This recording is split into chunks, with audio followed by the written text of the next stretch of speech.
I am not sure you'll be able to stop him.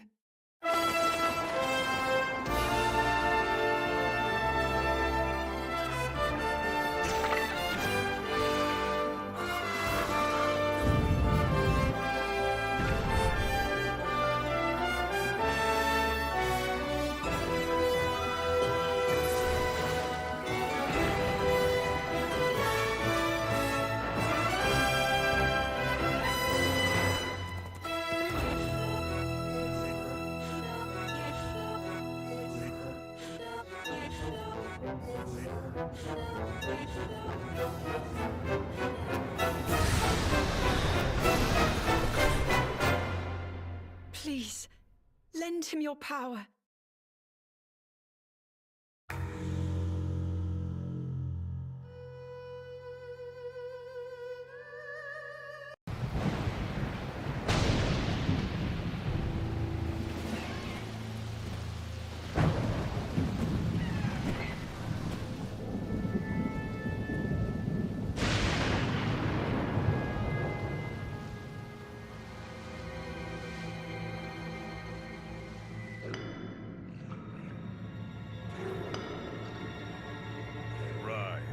Rise, my servants.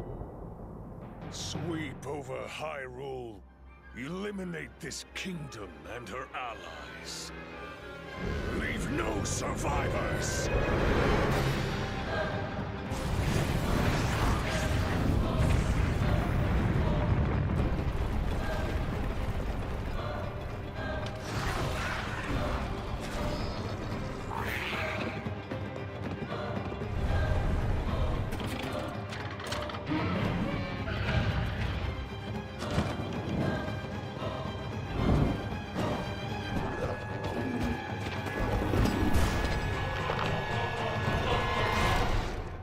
Link, I am not sure you'll be able to stop him.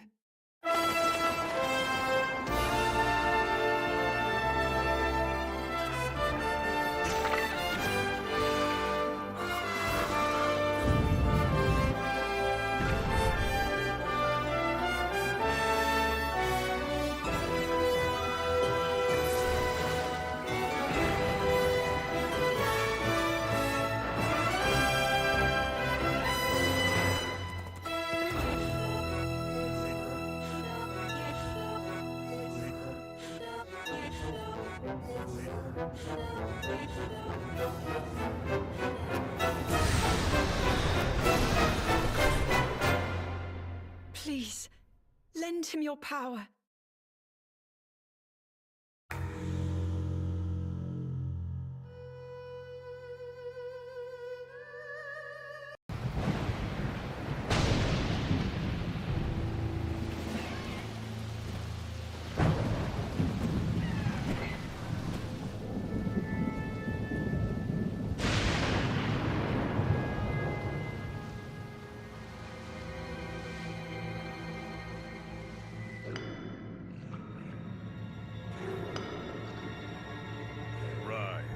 Rise, my servants. Sweep over Hyrule. Eliminate this kingdom and her allies. Leave no survivors!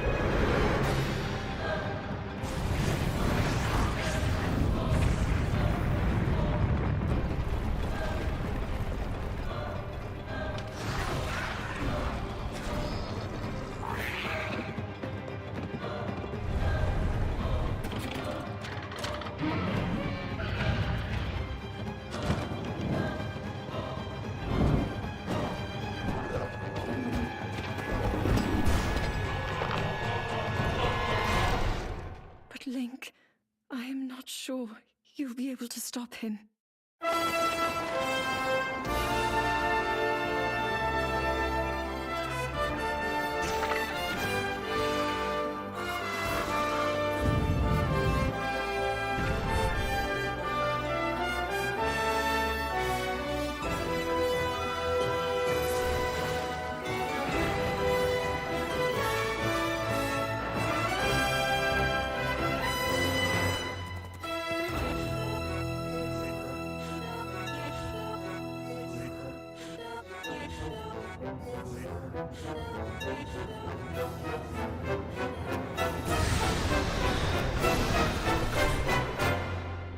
Please, lend him your power.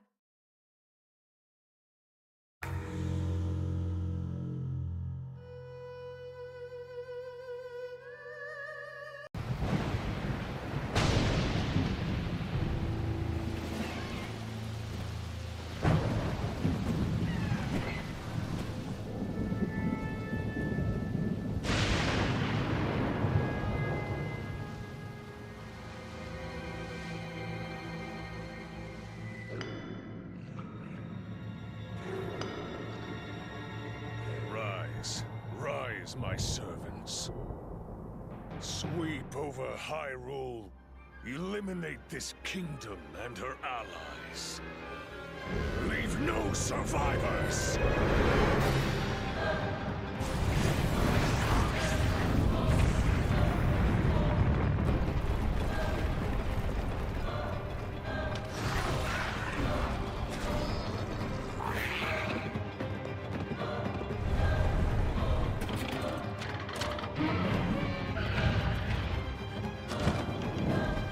Hello.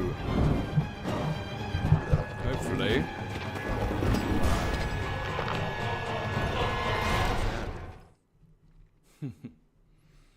Hello. Alright. Get a bit of background music. Let's set the mood. Now let's see if anybody can hear me. Let's see how we're going. Oh, alright, we're in. We've got people. Things are happening. You could almost believe that I know what I'm doing with this technology at some point. It's a bit low. The audio, speaking wise. How we going there? I've just shifted the mic up a little bit. How are we sounding? What if I talk to you? What if I sing like this? Excellent. How are we all today? Sortia, how are you? Eddie? Tiny. A breath of fresh air. How are you, my friend? Dan the man. He's here today as well. We've got lots of people. We've got Wolf's Pride 95. That is a cool name. Excellent. We're in good company then, aren't we? I think so. Let's say that. Maybe a bit low volume, but no, that's okay. What I'm going to do... It's alright, Eddie. We're nothing but flexible. I have been doing a little bit of playing with things. So it may be the case that I just need to pick my gain up slightly. Bear with me.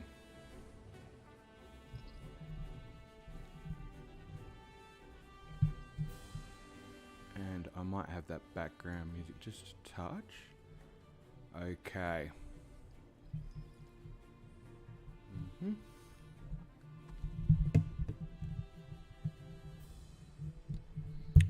Alright, how's that? Try and give it a little bit more bass in the volume too.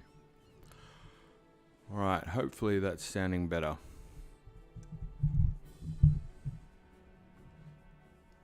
Background music's going to shuffle in and out.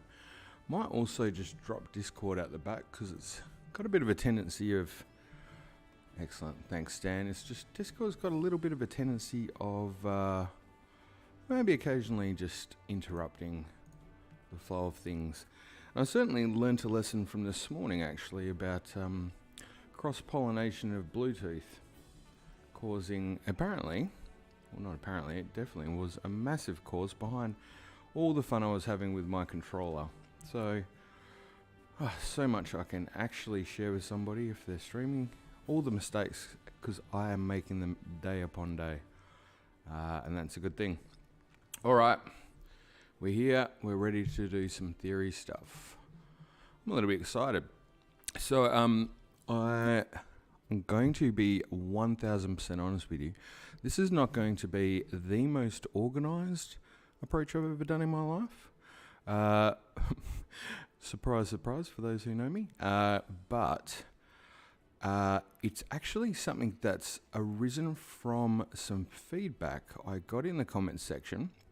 This is actually inspired by Amber, because believe it or not, I've been doing the Heroes Path streams, and I really like being able to interact with people and I guess talk theory stuff. That's what it's all about, hey. And what was really cool is I have spoken to so many cool people in my journey. And doing the Heroes Path thing for me was just about being able to play Breath of the Wild, because it's an insane game. And I didn't actually expect I'd be able to talk theory stuff with people in there as much. And if you have watched the series, you would know very well that I'm very good at being able to talk theory and not play the game at the same time. It's almost a talent at this stage. So I didn't actually think many people were watching it outside of the gameplay. And Amber had put a comment on there for me. It was a comment she popped on, probably be about 5 or 6 hours ago, and just said for the algorithm, for the Heroes Path stream. And I kind of thought, wow, that's really nice, because I kind of would not have promoted that stream. I would not think someone who likes maybe the theory stuff here would want to watch that, because it's a bit of a train wreck. And so anyway, I'll move along. What it did make me think is we've had some really good discussion in that Heroes Path stream. We've had some terrible gameplay to watch, but really good discussion about theory stuff. And I've got this theory, and I've been working on this video. And if you know anything about me, you'll know that I love to complain about just the sheer amount of time, I suppose, it takes for me to do editing. And I've been a busy man and have been absolutely inundated with work, and I know I'm not going to get my theory out for this weekend. So Amber's piece of feedback gave me a great idea, which was, hey, maybe I could actually talk about this theory and do it live. Now, the challenge therein is I haven't really had the time to prepare all the video like I would have liked, and I certainly am not really 100% in the position to make this a visual spectacular. But what I want to do is actually, I guess, read the theory to you without me rambling too much aside from that, and try and just give you an idea, terribly with me switching between, I guess, the game and a few things I've got. So I've got creating a champion and the like as well. And I just thought we could actually go through it, talk a little bit, and find out what this one's all about. So I'm going to give you an introduction to it. I think I've laboured my point fairly well by now, so without further ado, I suppose we should have a look at this one. So what is this all about? Well, I'm going to try to read from my script, and in amongst that, I'm going to try super hard to actually I've got this little slideshow that I've got in the background, and I'm going to try and just work with that slideshow. And if that doesn't work, I'm just going to actually just kind of move along and get to where I need to get. But I think for now, there's one particular image in here I really wanted to just highlight on. There's actually quite a few of them. This one here would probably be the starting point. I say I'm going to read from the script, and I'm realizing very quickly reading from the script is not going to be that great an option with what we're facing here. But that's all right, we can go along. So you all know this one, right? I think we all know the Sheikah symbol, the Sheikah teardrop symbol. Very common thing throughout the history of The Legend of Zelda, and iconic. And, you know, Tears of the Kingdom, it's one of the first things everybody's thought of. Yep, we're going to see that Sheikah eye symbol come up. But if you step away from what we know about Tears of the Kingdom, from day one, I suppose from my point of view, one symbol that's really bothered me is this one. That it's pretty iconic throughout Breath of the Wild. It's been aligned with Breath of the Wild. I think I had a larger version of it as well. Sorry, I told you this was just going to be spectacularly experimental, but hopefully you're patient. No, I think I've just got that main one. But if you look at it there inside how it's come up in creating a champion, that's probably a good place for me to start. And I will just jump to the script here so I can put a bit more context around it. So maybe just try and bear with me a little bit. I said it's a bit experimental. Hopefully the feedback's going to tell me whether this is a positive experience or not, and we'll find out. So, like most of you, I guess, I decided to check out one of my favourite things about The Legend of Zelda is this whole discovery and mystery about all the things that are tantalising. I mean, Breath of the Wild brought up a lot of mysteries that we didn't know about, and I don't know about you, I just got hooked on it. And so I say I'm reading from the script. I'm going to kind of riff off it a little bit because I don't want to dwell on too much stuff, but it was just tantalising. There's all these Easter eggs and mysteries, and you kind of felt like they were just out of reach, like you could solve them. I don't know about you. I still feel like that with a lot of things about this game. I guess in some ways, I wanted to really get to as much of that stuff as I could before Tears of the Kingdom come out, and it's fast running out of time, so this is a good opportunity, I suppose, for me to experiment with the idea of being able to discuss those theories with people quicker.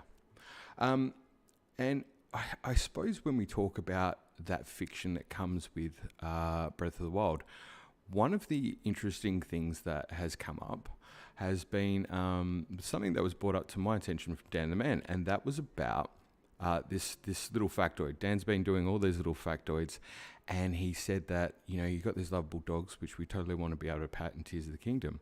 And he made the point that, you know, there's no cats in Breath of the Wild, but there are in Twilight Princess. And, you know, by the by, we sort of were bouncing this back and forward about what animals are in what game, and did that line to timelines, and, you know, this kind of crazy theorizing tin hat foil type thing. And the best part of it for me was when Dan landed on the fact that there were pigs in Wind Waker, and but you know, that's kind of funny because you don't have Dark Beast Ganon in Wind Waker, and you might say to me at this point, this is really strange, who cares? I don't know, I found it fascinating, and me and Dan were sort of going, is it a coincidence? I don't know, but with Nintendo, that's the thing, isn't it? You don't ever really know. And that's probably one of the standouts for me, is to say that Nintendo's famous for being able to just sort of do those things where they pull out these innocuous facts or little things that are sitting in the background, and you really don't know if there's anything to them. You certainly can think there are, but you don't really know, and there's a lot of speculation around it. But what we do always tend to, I think, land on when it comes to Nintendo is we always tend to go, I suppose, with we don't know until we know, until the game comes out. And then when the game comes out, we're always usually finding ourselves going, oh wow, look at that, you know, there's all this stuff in concept art that just pops up, and it's always those kind of things that you just go, oh, the clues were there, if only we picked them up. And so that's kind of a little bit about where this comes in. I'm hoping right now, I'm going to just double check, but I'm hoping that I've got the visuals on creating a champion. Looks like I do. That's excellent. You know, you can see that. And I'm sorry, by the way, I'm not ignoring the chat, but I really want to just sort of focus on the basics of the theorem. And then if it's okay with you anyway, it's a bit of trial and error, we'll pop into the Q&A and hopefully highlight some questions. But I wanted to now at this point preface this theory. So here's the deal. I generally, when I do a theory, try to provide a certain level of substantiation to the facts, right? For me, it's not whether that particular theory is going to be in the game or not. It's about considering it as a hypothetical and does it make sense? You know, within the canon of the game or what we know so far, is it an explanation that could find a place in a potential scenario that we could all sort of go, yeah, that could fit. It might not be what happens, but it is possible to what happens. And that's the best kind of theory to me. You know, some of these things are really sort of outside of the usual. And will they be supported by Nintendo in the future? Well, I think there's some things that the community as a whole has kind of taken as law now. And they've not really ever been substantiated by Nintendo. But they're just such good theories and they're so well thought out that I think there's some in the community who actually believe that, you know, as a group, we are helping to build those gaps in the law. And I think that's really, really exciting. So, from that point, if you know anything about me, something that might have come up is my obsession with a thing called the sevens and the eights. Now, I'll use creating a champion to sort of highlight this because I am realizing trying to do the visuals while I'm talking is a little difficult. But bear with me nonetheless. So, what do I mean by the 7s and the 8s? And by the way, I am a little distraction here. Classic concept art thing in creating a champion. You can just barely make it out down in the bottom corner. I'm not sure if you can see my cursor here. One of the bits in the concept art there, you can see Link with the sword and Zelda kind of flung backwards like she's falling. You know, all these kind of... oh, there it is, much better there. You know, all these things that just kind of... little clues, maybe. And you know what? I could be a conspiracy theorist. I don't mind. I will say, though, the difference might be as to whether... I'm happy to admit I could be wrong. So if you just take that with a pinch of salt, we'll do just fine. So, you know, when I talk about the 7s and the 8s, what do I mean by that? Well, a good example of what I'm talking about is the 7 sages that we hear about all the time throughout this series. And as far as Hidemaru Fujibashi is concerned, the man who's actually heading up Tears of the Kingdom's production, so we know anyway, he hasn't necessarily featured them in any of the major titles that he's done.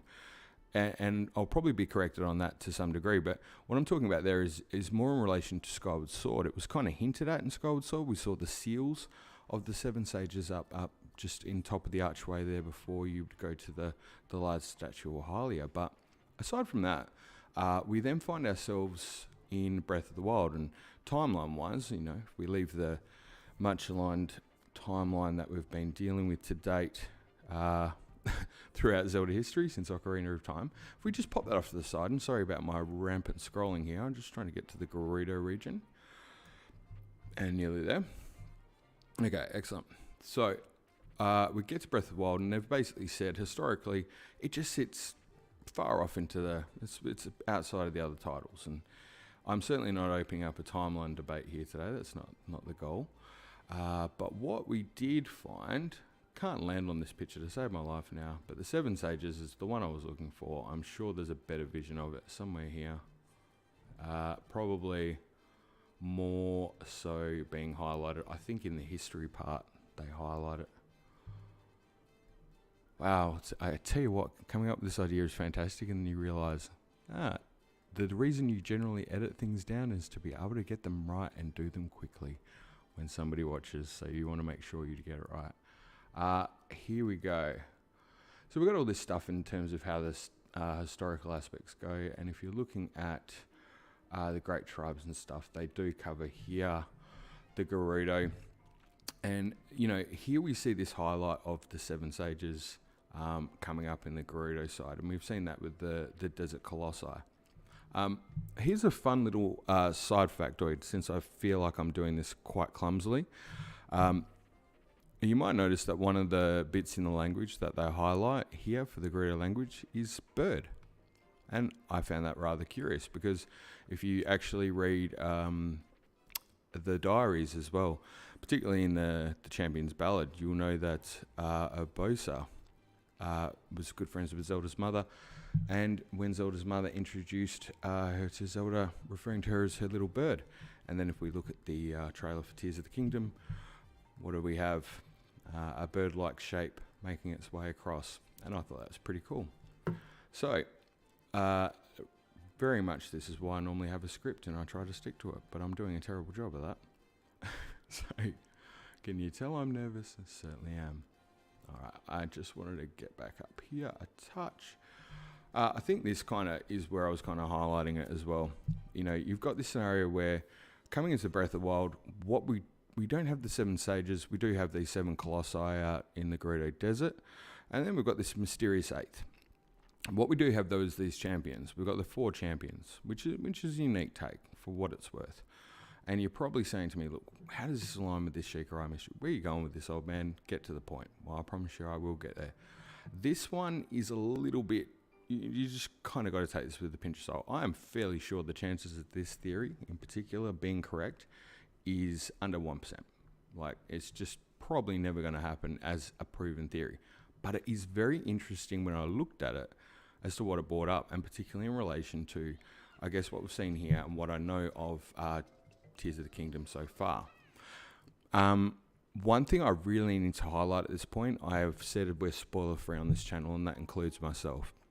And I started having a really good chat with somebody in the Hero's Path last night, and I was talking about some stuff in relation to the game. And again, this is where this comes into what I wanted to do today, is highlighting something in particular. And I suppose at this point we'll rip the band-aid off and just maybe pull this map up, and I'll show you this image. So if you're looking at this and you're going, what are you doing? I'd completely agree with you.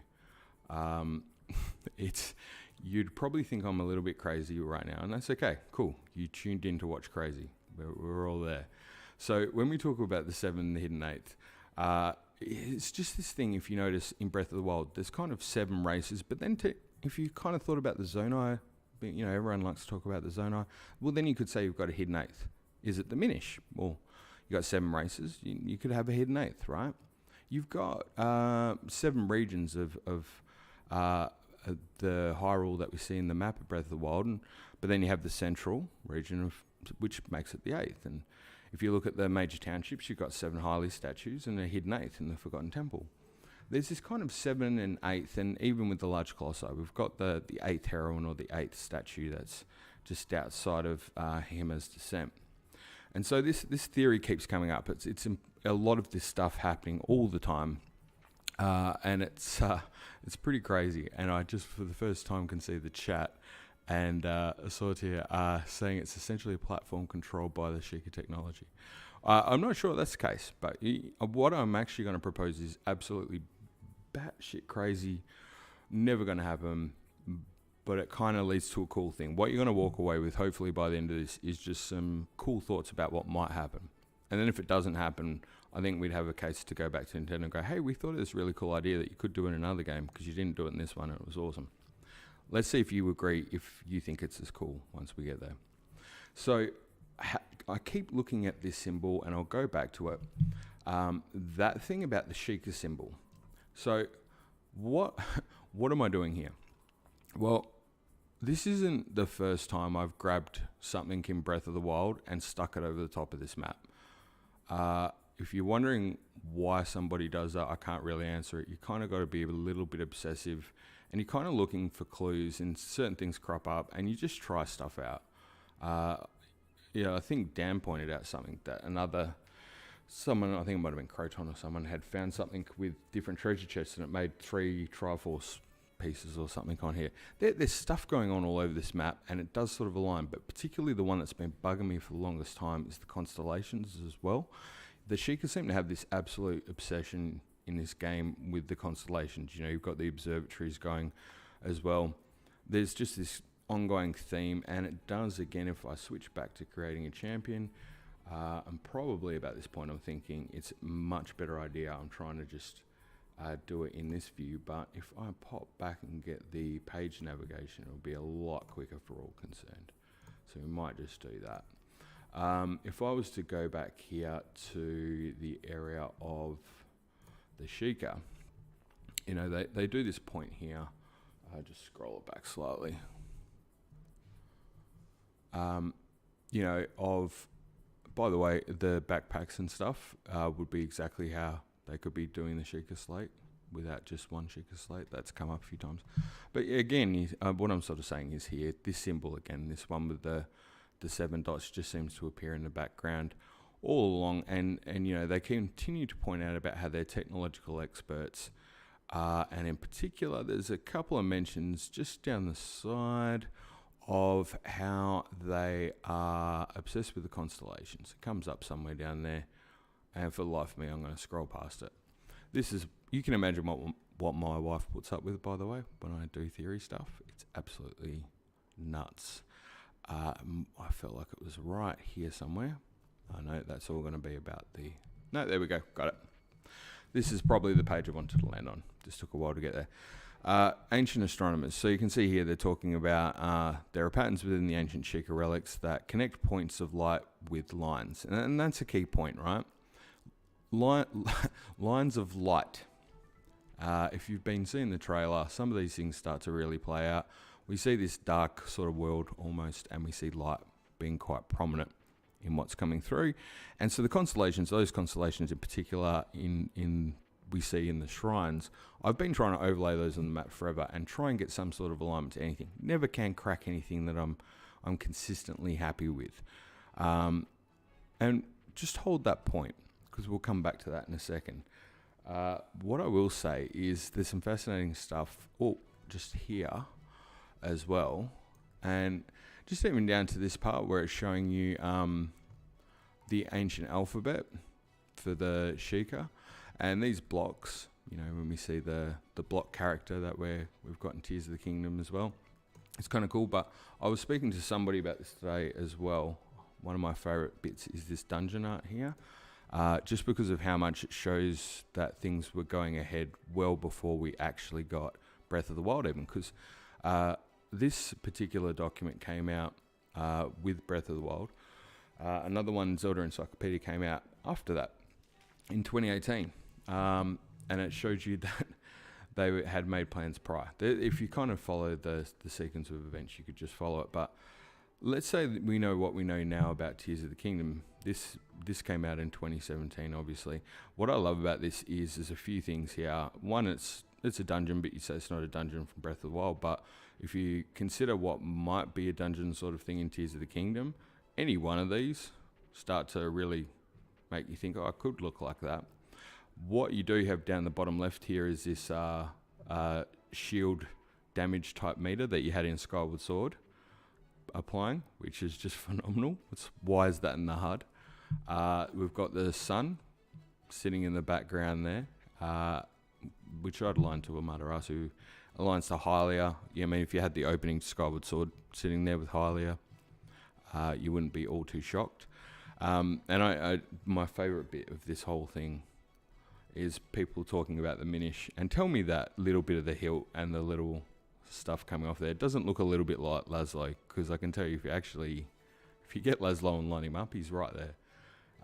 So, you know, there's just little clues all throughout.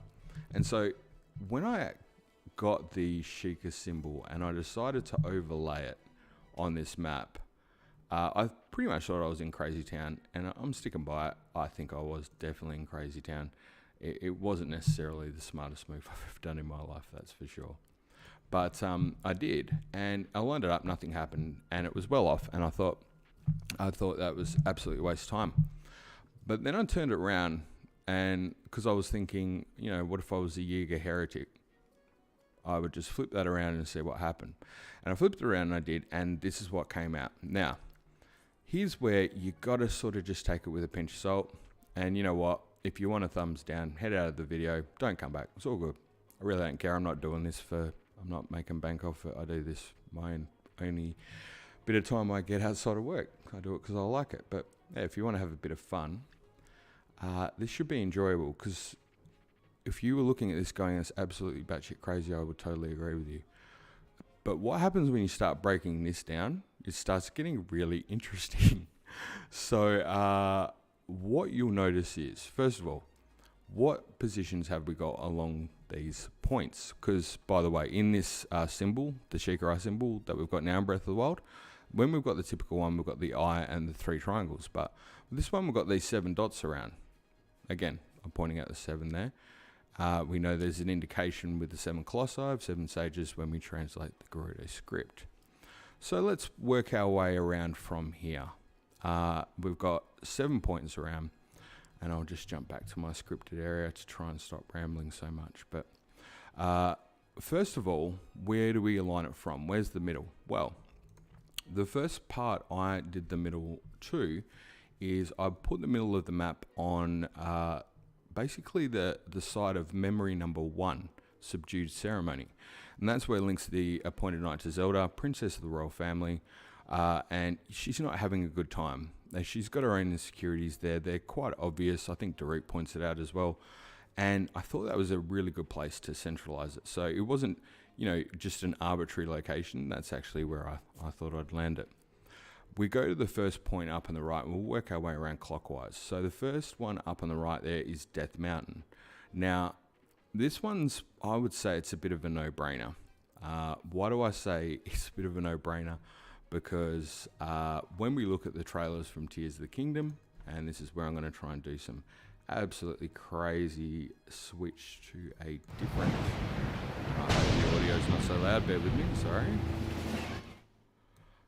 Just pull that down a little bit, and we're going to go to trailer, a different trailer. I actually want...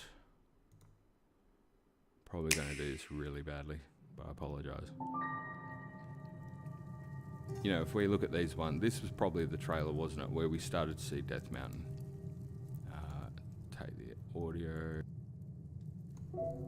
Hopefully you can still hear me. I know I didn't screw that too badly. But certainly with this trailer, we started to see the tendrils of malice coming out of Death Mountain, if you can follow me here. I'm realising that trying to do video edit in a live discussion, live and learn, not necessarily the best choice. But anyway, Death Mountain on that map was the first port of call.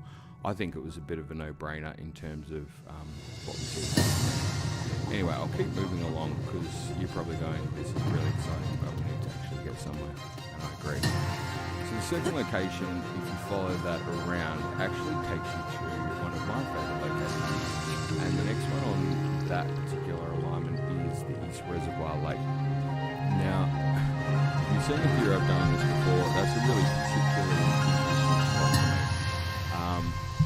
Because East Reservoir Lake, and I'll jump back to, I guess, the creating a champion side of things, is where we want to have a look now.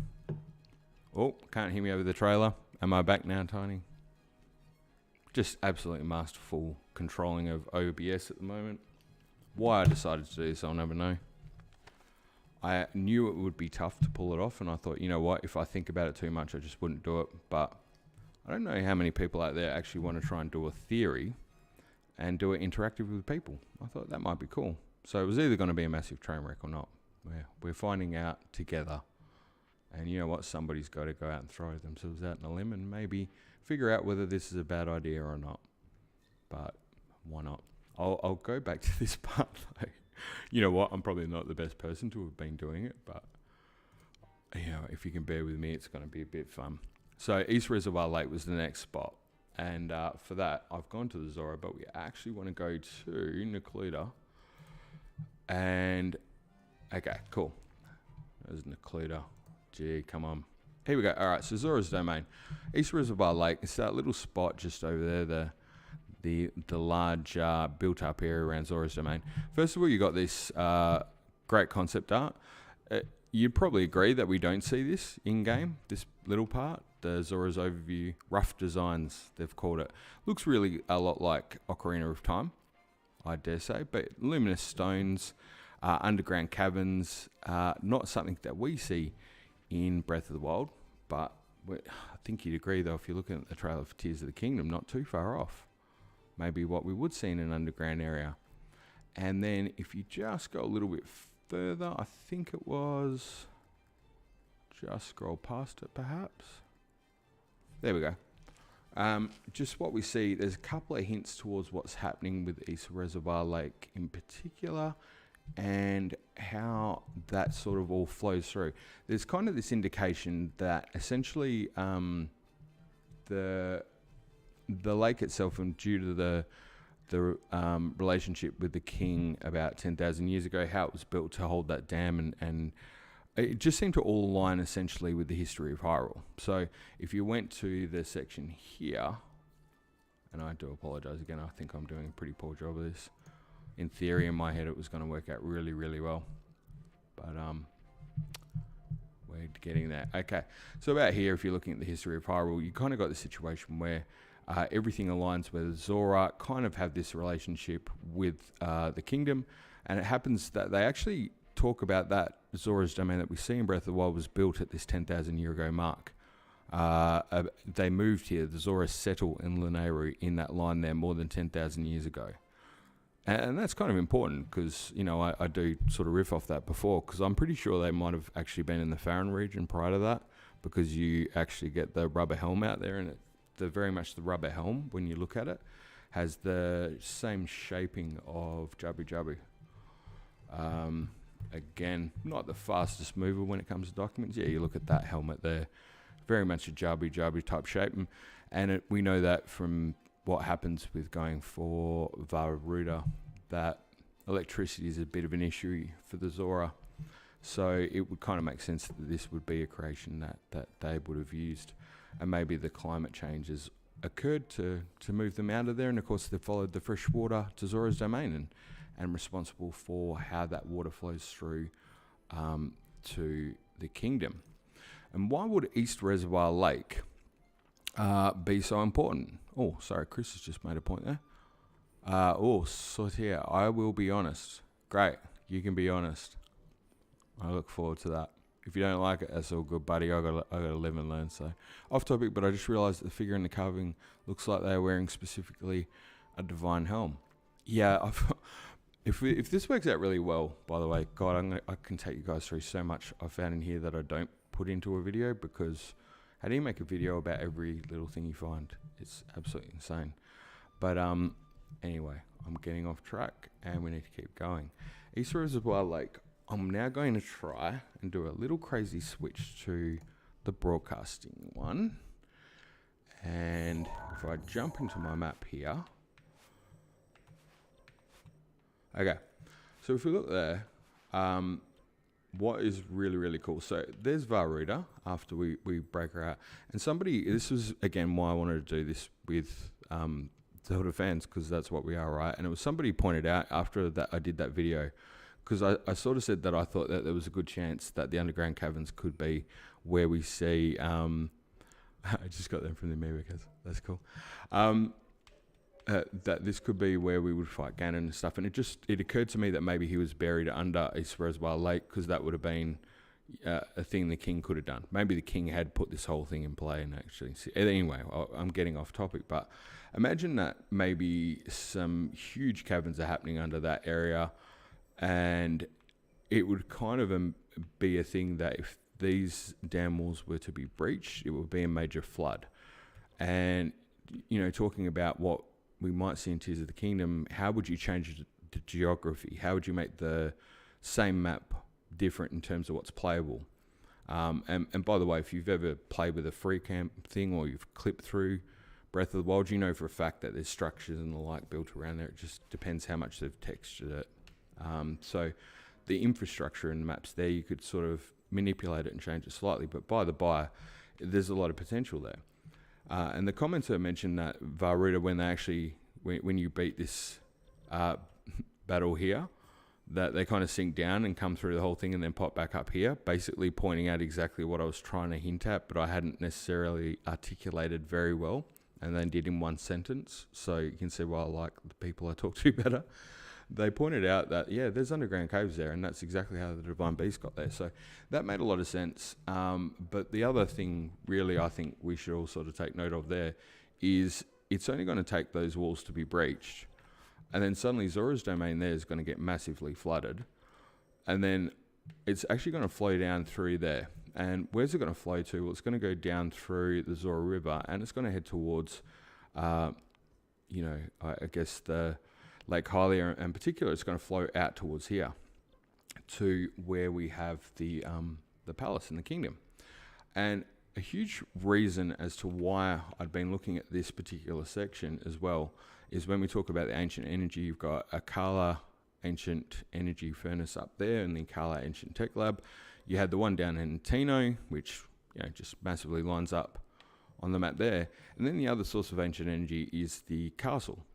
And so that, in that one I sort of had this triangle set up and going, and it's like ley lines type thing. But if you look at the ancient energy and you say, well, it's only Sheikah ancient energy because, they're taking on, imagine it's force.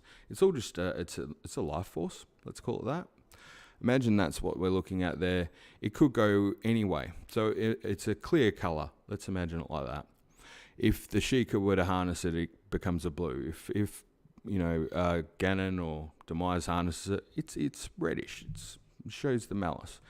And what if, from a Triforce perspective, it's harnessed by people who are utilising it in a different way? Maybe it's a life type energy. Well, maybe it's a spirit energy and it's green. And you can start to see then, if you start to do that, well, it's kind of like a material, and it can be liquid, it can be kind of transient in the way it moves, and certainly, like anything like that, it would flow. And if it flowed, of course, it would flow downriver and it would flow towards the castle. It starts to make a weird sense. There are people who are much better at wording things than me, and that's why I love the people that I talk with, because they will take what I'm saying and make sense of it much better than I'm doing. But if you can imagine me as the crazy guy who's got the tinfoil hat on, that's what I'm trying to do here. I hope this is making sense and being somewhat endearing in some way. I really do. So, okay, that's where we've got to there. About now, I've got to just go back to this one, and we'll take off the, I don't even know what I got, creating a champion there. We'll go back to this map. We're now down onto the third point, and the third point you can see here is the Farum region. And so, again, I'll just jump back to the broadcasting screen. Oh, now we're getting a little bit of a flow on, and so we head down here, and that's the Farum region. And if we line up where that point goes, it basically lands here at Lake Floria, which you could go, well, what's the point? What are you seeing there? Well, that's a pretty interesting point on the map. That's actually where Farosh is doing the rounds as well. We're sort of in the whole domain of the Zonai ruins as well. There's a lot of stuff going on over here, and if I just quickly get Link to jam over there for a sec, this is where the whole focus on the lightning, the thunder is coming up as well. It's where we get the rubber helm, as I'm pretty sure it was right in this area as well. So it's bang on in terms of a lot of this particular lore for the Zonai, for Farosh, for a number of things, and Farosh actually just comes through this area straight off the bat.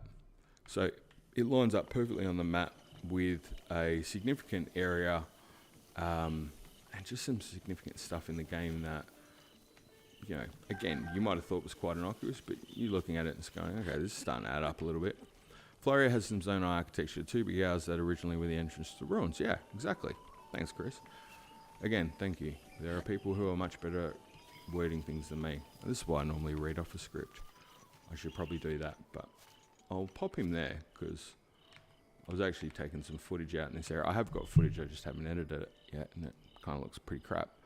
But I'll leave him there, and so you've got visually something to look at that's much better than me. And I'll keep saying what was on there. So, yeah, Farosh comes through there 6 to 8 a.m. daily. It's the home of plenty of the mountainous areas as well. And there's kind of a litmus test I started applying about now. If you're looking at what these areas have in common, something really interesting. They're all pretty well housed for a discussion that a lot of Zelda theorists have been having, a lot of fans have been having out there at the moment, about what would make a good dungeon area. And just absolutely atrociously played that. There we go, we've got Farosh coming through there. It's like literally right on the point, by the way, where it lines up on the map. Couldn't have been any better if you tried. This is amazing, by the way. So you're looking at these areas on the map and you go, that's strange. They all line up with key areas that would make good dungeons. So first of all, again, you're looking up at Death Mountain. Absolute perfect area to house a massive dungeon. Get your grind on. Thank you, Tony. Oh, this is good times. Very good times. So that would make a great spot for a dungeon. It's almost like they've housed off an area, a big warehouse of a Death Mountain. Just we'll be able to stick a dungeon there.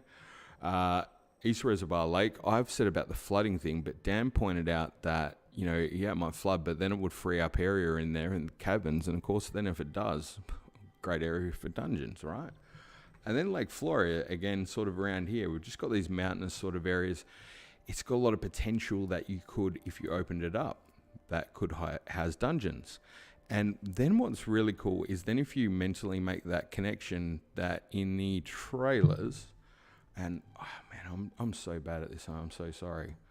But I'll try and get, I don't remember, I think it was this trailer.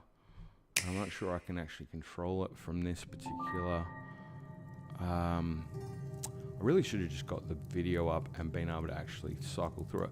But you know, in the second trailer here, there's the point where Link gets the power that he pulls the rock back up into the sky. That's like Floria, that he's doing that. It's in this area anyway of the Farum region, and I think one of the other Zelda tubes, when they did the analysis, when they come out, pointed out immediately, like, they noticed a cave entrance, and we were talking about the cave entrances, right? So, you know, you start to make this connection in that area, and you go, well, there's kind of some cave entrances, and there is also this potential for a way to get up into the sky. So I think it's going to come up soon. So that is a couple of screens. It's pretty much like it lines up really well with that area. So, you know, the potential is it that the dungeon area, or is there some... Yeah, there we go. Look at that. And perfect spot. Now, if I push it, also worth noting that the tree. So I'll also mention at this point that I've noticed this kind of consistency, and we've been talking about it, that you see that big cyclonic tornado thing in the box art as well. That seems to be out towards the Hebrew region, and it would affect the Rito. So this is a really stupid way of putting it. I'm very sorry. I should be able to say this much more eloquently, but Rito fly, they're aerial. So what would be the worst thing for them would be to hinder their ability to fly. It's a tailored action to give them what I would call a focused and specific calamity for their part in what they've played in trying to prevent the return of Ganon, let's just say that much. And then you look at Death Mountain and the Goron, well, they're all pretty tough. Nothing's going to bother them, but if there's malice flowing through Death Mountain and just completely wreaking havoc on their ability to eat the rocks that they love, because that's something that's come up, you can imagine they're not going to have a good time. They may be kicked out of their home to that degree. If they were to then consider what's happening in Zora's domain and that sort of flood situation come up that I was talking about, well, you know, you can imagine if Zora's domain, that beautiful architecture, if it floods and it wipes out their home, that's, you know, again, water is it's kind of like a tailored response. It's like, okay, you live in the water, we're going to destroy you with water. You live in the sky, we're going to ruin the skies. And you get to Lake Floria, and there's just this kind of, well, what's happening there? I'm not sure 100% with that one, but just hold on that for a moment. One thing we do know is we've got the Korok forest, and we know we can't see the Great Deku tree, and you see Link climbing on that bit of the tree stump. I'm almost certain that if you align the Koroks and the Deku tree with the earth, and you know what would be worse for them is to take that bit of earth and throw it in the sky where they can't be near the earth anymore. So it's this real targeted, it's almost like really mean spirited kind of like, I'm just going to get you where it hurts the most. Like if you are at home in the water, I'm going to make the water just absolutely crush you. It's what I'm noticing as a theme in terms of what's happening. And then the particular dialogue that's used in this third trailer is it's very telling. I need to go back to the script because I can't hear what he's saying. But it was something along the lines of take out the kingdom and all of her allies. And it's like, again, it's very targeted sort of stuff. I'm hoping you're following me with this. So, all right, we move on past there, get over that, and about now, we'll go to the next point on the map, and I'm just going to seamlessly, when I say seamlessly, like just hideously try and switch back to that one there, and I'm going to, hopefully I've stopped that. Stop that one. You know what, this was a crazy scientific idea to do. There we go. Okay, so the next point, I'm hoping you can see just down towards the Gerudo region there, and I'm going to switch to this one, and we'll take you there now. On the map, this lines up with South Lome Labyrinth, but even better, it lines up with the Champion's Gate. And this is about the point where I'm like, you know what, this is a completely crazy tin hat theory, but now it's started to actually get really cool. Now, I'm going to tell you a little bit of a story, and hopefully you can follow me in terms of just imagine that this is the game you're going to play. Because the Champion's Gate, if you don't know anything about it, perfect, because I'd say the name says it all. Why is it called the Champion's Gate? Well, this part of the Gerudo Desert is, I just love this, right? So you've got the 7 heroines, we've got this mystery. And if you follow the circle of 7 herons, what's significant about that? There's no 8th. If you make your way over to the Jaeger base that's up here, inside of that you've got the 8 statues. They're all in a circle, but we know we've got the 8th, and the 8th is up at Hima's Descent.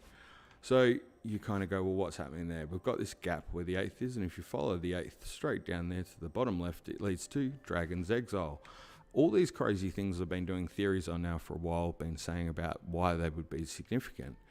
It's like they were pointing to things with Dragon's Exile. So then, of course, when the logo comes up and it's 2 dueling dragons circling into one another, you're like, wow, what are the odds of that? Pretty good, right? And then you get this where these lines are coming up. And for me, when this landed about Champions Gate, I'm like, holy cow.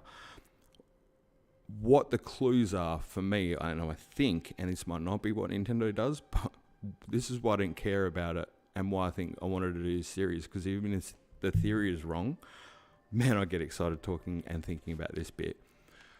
What if they're historical parts that you know from Breath of the Wild, but you get to play them? So, see if you can follow me here. Champions Gate would refer to the fact it would be so named because something significant happened there with champions of the past. Yeah? So, imagine that there's something cool that happens there and you get to be a part of that. And what do I mean by that? Well, let's come back to that in a sec, but certainly what we do know is that we're talking about some significant locations on the map where things are happening. I'll move along, but actually, you know what? We'll not do this necessarily in order. If we go to the next spot on the map, and hopefully I'm making sense. God, I hope so. You know what? If I don't, it is what it is. I'm telling you right now, it's a really cool thing when you get it right. Okay, sorry, I do have the right picture up. The next point on the map is over to the west side. I'll get it right, the west side. And it's that far corner, and I just mentioned the 8th heroine. And if I go back to my broadcast screen, okay, this is cool. So you got the 8th heroine down here, and that's in Hima's Descent. And where that bit's pointing on the map is right about here. It's the bottom of Tanaga Canyon, can't even talk. And there's 2 significant things here. One, we've got the ancient columns, which is the site of the first memory with Zelda. And just keep that thought in the back of your mind, because you'll go, well, yeah, it's a memory, but you're about to see why it's quite significant. If we go to creating a champion, we'll bring that back up, and you can start to see why I kind of thought putting it together as a theory is a bit hard. Well, it's not a bit hard, but you kind of want to, you'd want to go through it and show people every part of it, so you're not absolutely missing half of the things that make it really, really cool. There is a part in the memory here. It's not Necludo Central Hyrule, is it? Probably not on the right spot. But you'll see in the concept art, there's this huge focus about that memory. Particularly, like, they've actually mapped out what you can see and what you can't see. Actually, I think I've got it in the pictures better. Sorry. I am going to get this right, I promise you. I'll go to the slideshow, take that one off. That's why I pulled these together. What an idiot. Oh, yeah. And we'll come back. That's actually quite good. That's the memory there. You can see there the ancient columns, rough design, and this bit on the bottom right, particularly where they're talking about the columns, and it's got the pictures of the goddess statues, and it's actually talking about the camera angles and making sure it's all very specific. It all had to be done in a particular way, because this is very much about the storytelling that they're doing here. And it gets really exciting for me, because if you actually go back to creating a champion at this point, I'm so sorry for all the switching, but it'll make sense, hopefully. Take that one off. And if I can just manage to navigate the many windows that I have open, we just want to get to, where am I going? Hey, there we go. This was the concept picture just before there, and look, you've got the three goddesses right there. That's in the area with the ancient columns, and I'm like, oh, this is kind of cool. What if that actually existed in that area? Because I was talking about that when I was playing the game the other day. The ancient columns, there's a structure there. There was something going on there, and we've only seen the ruins of it. But this almost looked like they'd had it sketched out like it was a far bigger area and it was more important. And the fact that it's the location of this first memory, that's the fifth memory, just seemed to be really cool. And about now, I'm like, wow, everything's kind of coming together for something cool. Probably still not really the best theory in the world, but, you know, it's all cool. And then you look at the other part of this, and it's the Lumini Plateau. And, you know, again, if you correct me if I'm wrong, do we not see like large illuminated sort of almost carvings in the landscape, almost like NASCAR lines that are lining up and they're illuminated? And this was called a Lumini Plateau. Is that just a little bit on the nose, or is it just me? I'm really looking forward to coming back to the Q&A, because I'm hoping you guys can also agree that just seems to be a little predictive. You know, because I'm pretty sure in that trailer, by the way, that when Link jumps off, because I know I was getting shots, it's from the tower, like up around here, right? And you're coming that way. I'm pretty sure the illumination is on one of these two bluffs, if you like. And I'm pretty sure it's actually on a Lumini Plateau, exactly, where the half of the monument type being is there, because we don't see much of Gerudo. And it's again, it was just like the alignment of it was absolutely perfect. And of course, then that's pointing towards the 8th Heron. So the symbolism here is starting to get through the roof. Yeah, thank you, Tony. The NASCAR like glyphs. Yes, it is. Thank you. Starting to see pattern, guys. Am I batshit crazy, or am I at least entertaining batshit crazy? I hope so. I hope there's some endearing batshit crazy to this, because honestly, I was excited about this. But if you think this is exciting, wait till I get to the point I want to get to, because I'm just building at this stage. I'm doing a terrible job of it, but I'm building, because the next bit's really, really cool. Crazy, crazy inaccurate. Dan knows I've been calling stuff like this out for a while. So, hey, we're having fun. Zelda fans, yay. The next point aligns with the Forgotten Temple. I don't know, it's pretty significant. It's just like the Forgotten Temple. It's the one from Skyward Sword. It's got the big Hylia statue. It's also where you get the Hero of the Wild outfit after you beat all 120 shrines, because the monks knew you would, and they put it there for you as a reward. The same monks who put themselves into these shrines, 10,000 years ago, and now look like they're beef jerky, sort of similar to Ganon. So it's like they knew Ganon was going to be down there for 10,000. You sort of get the drift of where I'm going with this. It's a pretty significant spot. One of the guys in Discord, I think it might have been Rodimus, actually sort of had the idea. Dan had backed me up on that he sort of, in looking at the temples in the Sky Islands we see in the trailer, he was like, what if one of those is the Forgotten Temple? And it's the kind of like thinking that only a cool, crazy Zelda theorist fan would do, because most regular, I in no way mean any offense to this to any other channel, but jumping on there and putting a thing on a well-established Zelda channel that people watch and going, hey, maybe that's, if you're Zeltic, you could do that because Zeltic's awesome and stuff, but most people are going to just rip someone apart for that. But I actually thought it was really cool, and in order for that to happen, it'd have to either be the far-flung future or the far-distant future. And just hold that thought, because I'm not sure that is the case, right? I don't know if it's the Forgotten Temple that's in the Sky Islands, but it could be, right? But it would have to be in a significant level of time travel. But maybe it is.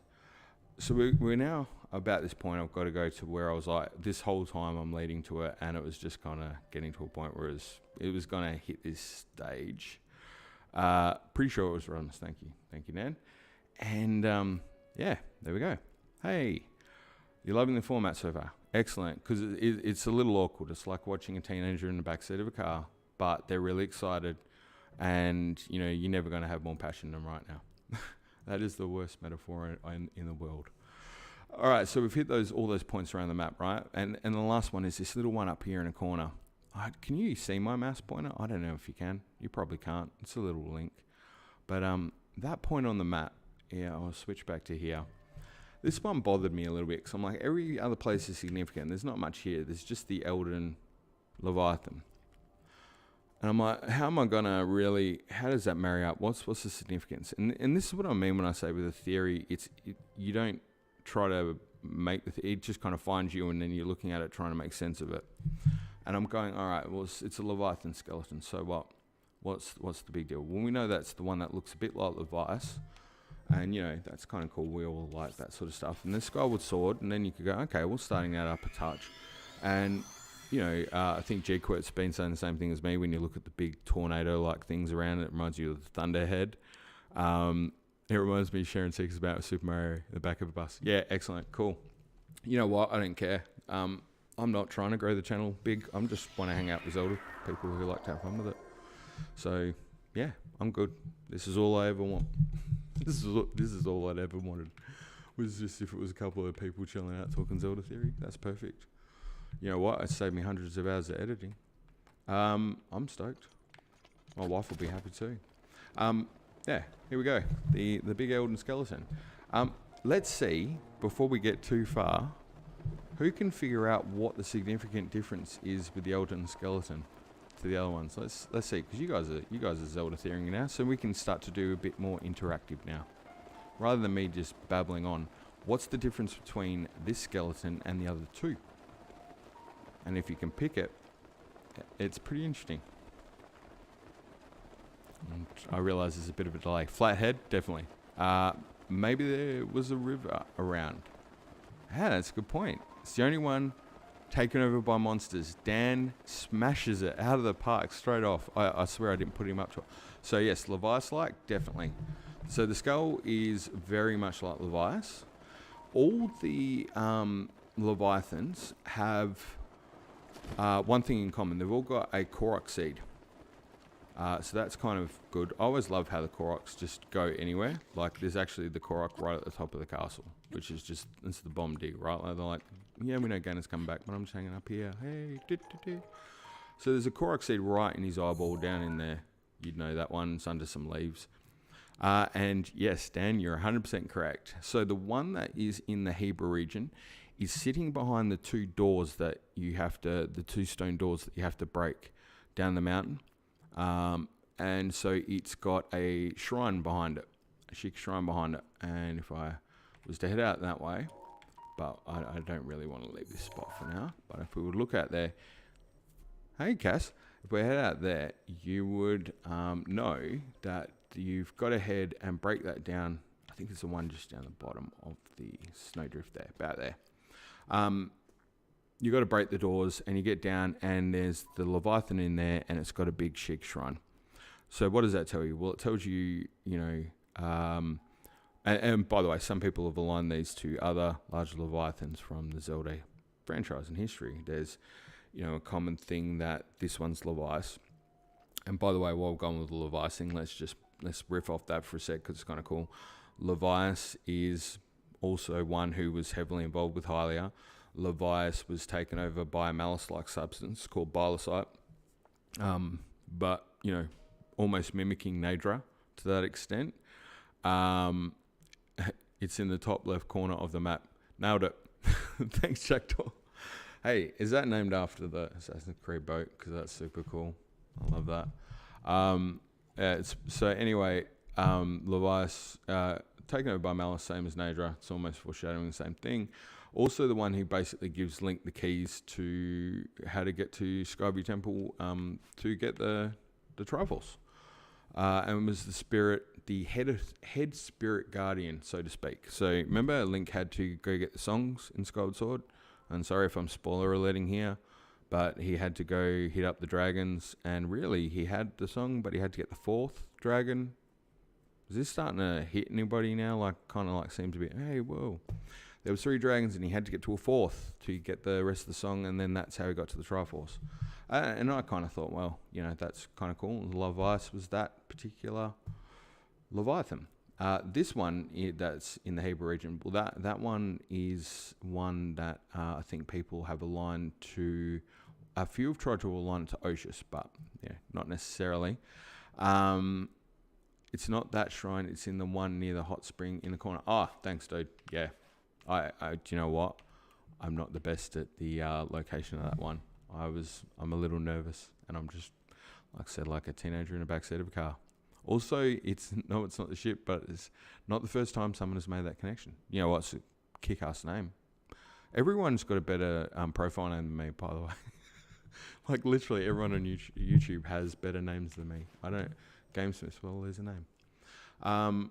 Right, back on and get back on track. So, it's Leviathans, and Dan nailed it. The other one has a Sheikah shrine as well. That's the one down in Greedo. This one's always the one that's just been bugging the crap out of me for a while. This one kind of looks like the Windfish, and I say that because it's got the two kind of almost like appendages coming off the back. But you could argue again these are just a homage. Are they the same things? Probably not. It's probably just Nintendo's way of Easter egging it. But this one's got a shrine in it. It's also got the Great Fairy Fountain. So if we're going with forces of, maybe light, there's the Sheikah alignment there. But you go to the one up here, the Leviathans one, nada.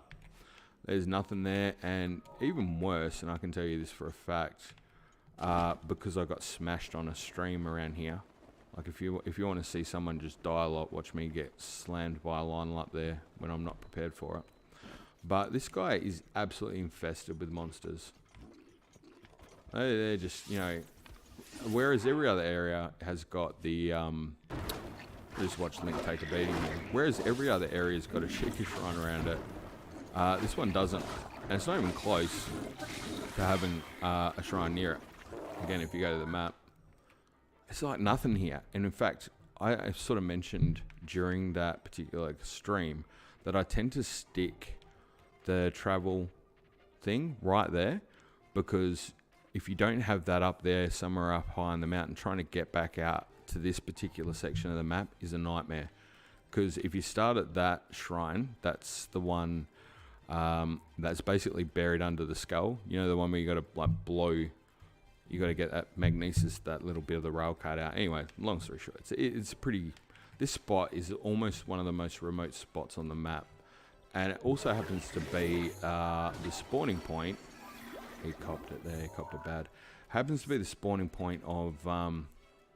it's the one of the wagon. Right? I must admit. You know what? This is why I don't read chat generally so much. It's a bit hard from there, yeah.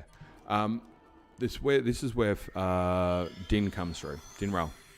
So, back onto the point. So, it could be Oshus.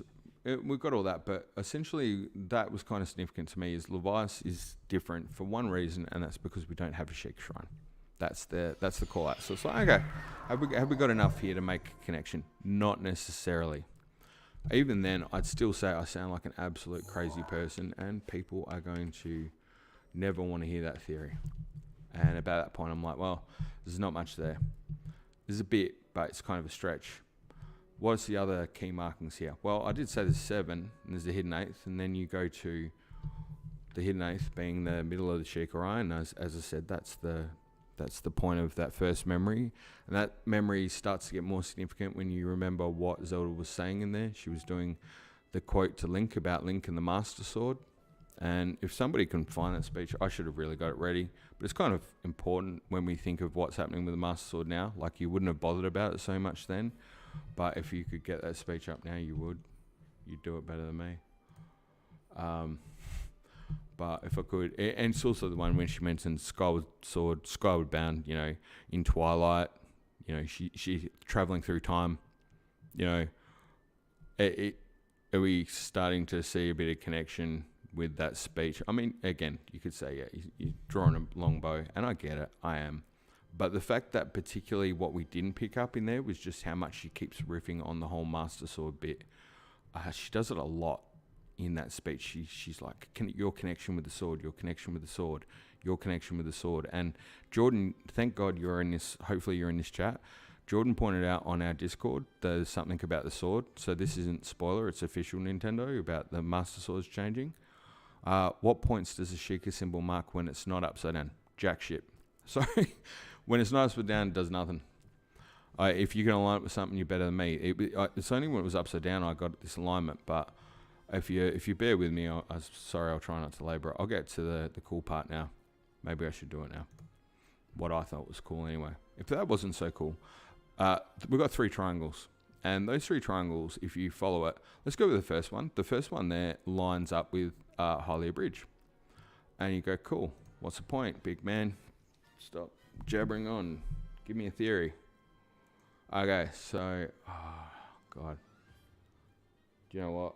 If I had any kind of foresight, I would have had this ready.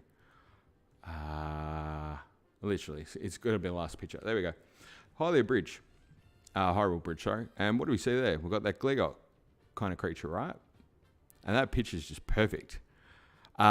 Yeah, they even line with stuff in the first place. Yeah, it's really cool. No, but it gets better. It gets better. This is where I'm saying it's not necessarily a theory that's going to happen.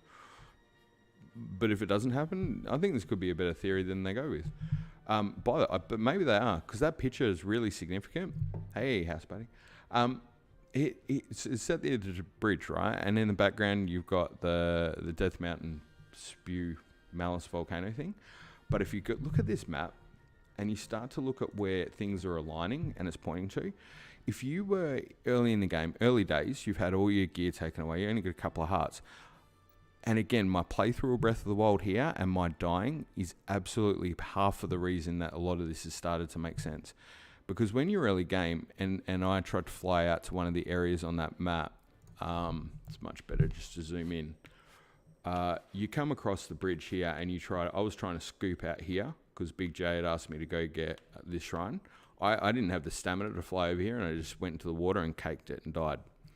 And you start to realize that basically, depending on how the map is, and generally at this point in the game it is that way, the only way to get to this southern portion of the map is across that bridge.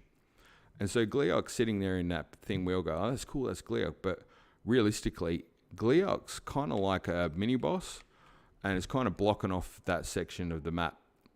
And you can't get there. So, like, let's play it a hypothetical, right? What if there's something cool on the other side? Let's imagine it's NPCs that you want to save to bring into the kingdom, and you can trade with them and maybe get more craftable elements, right? And I'm not saying it's the case, but imagine that's what it is. You really want to get across here because you want to upgrade and you want to build your own Tarry Town, and you've got all these insane ideas that you're going to do when you save these people. Whatever it happens to be, there's something cool on this side. You're going to have to get past Gleeok. And, you know, that's going to be an epic battle, right? This isn't the Calamity Ganon, Dark Beast Ganon fight we get. He's got the quote. Forged in long distant past, the sword that seals the darkness, guardian of Hyrule, ancient steel, forever bound to the hero. In the name of the goddess Hylia, I bless your...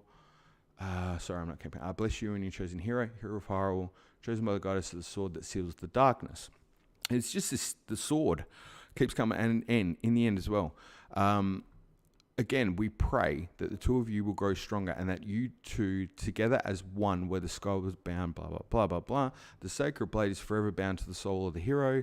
It was like just jamming down about the sword, right? And now we see the stuff with the sword. Gleeok Bridge is actually pretty close. An Aquamenus Bridge. Gleeok, Aquamenus, yeah, leading to the Colosseum, and the other path leads to the Dragon River in Faron. Excellent, thanks. Nailing it. You guys are nailing it. You got this theory, right? So where do the other two point? And this is where it starts to get cool. It gets cooler. Well, it got cooler for me. Now at this point, I know I've got a tin hat on. But if you don't mind, you're probably with me. And let's tin hat together. Let's go with this one on the left side. That's pointing to the Gerudo Canyon. And you know what? One thing I keep saying about what they've been showing us in this game, or not showing us, they've not shown us Jack of the Jackdaw. Not shown us Jack of the Gerudo area. Like, I want to know what the calamity is out there. If we're going to have a flood in Zora's Domain, and we're going to have tornadoes, what are we having out in Greater Desert? We were jamming off that the other day, and I said, I don't know, it'd have to be like some massive sandstorm, just epic desert kind of thing, wouldn't it, right? And we see that there's this like couple of second thing where something looks like it's coming out of the ground. Like it's split second sort of stuff. And I couldn't really tell, but it looked like it could have been in that part of the Gerudo Canyon. And I was on the stream last night, and I think I'd managed to do my best to get rid of everybody in the stream. Like I was just terrible. But one person on there was hanging out with me, and we were just jamming, talking about the Zelda theory stuff. And they said that they reckon that they'd sort of zoomed in on it a little bit, and they reckon, because I'd sort of said, what if that's another enemy? Because I could totally see that being like Moldarak or something, you know, like another callback. Like, what if these three are pointing to major bosses, is what I'm saying. Because they're basically holding off access points to 3 major sections of the map.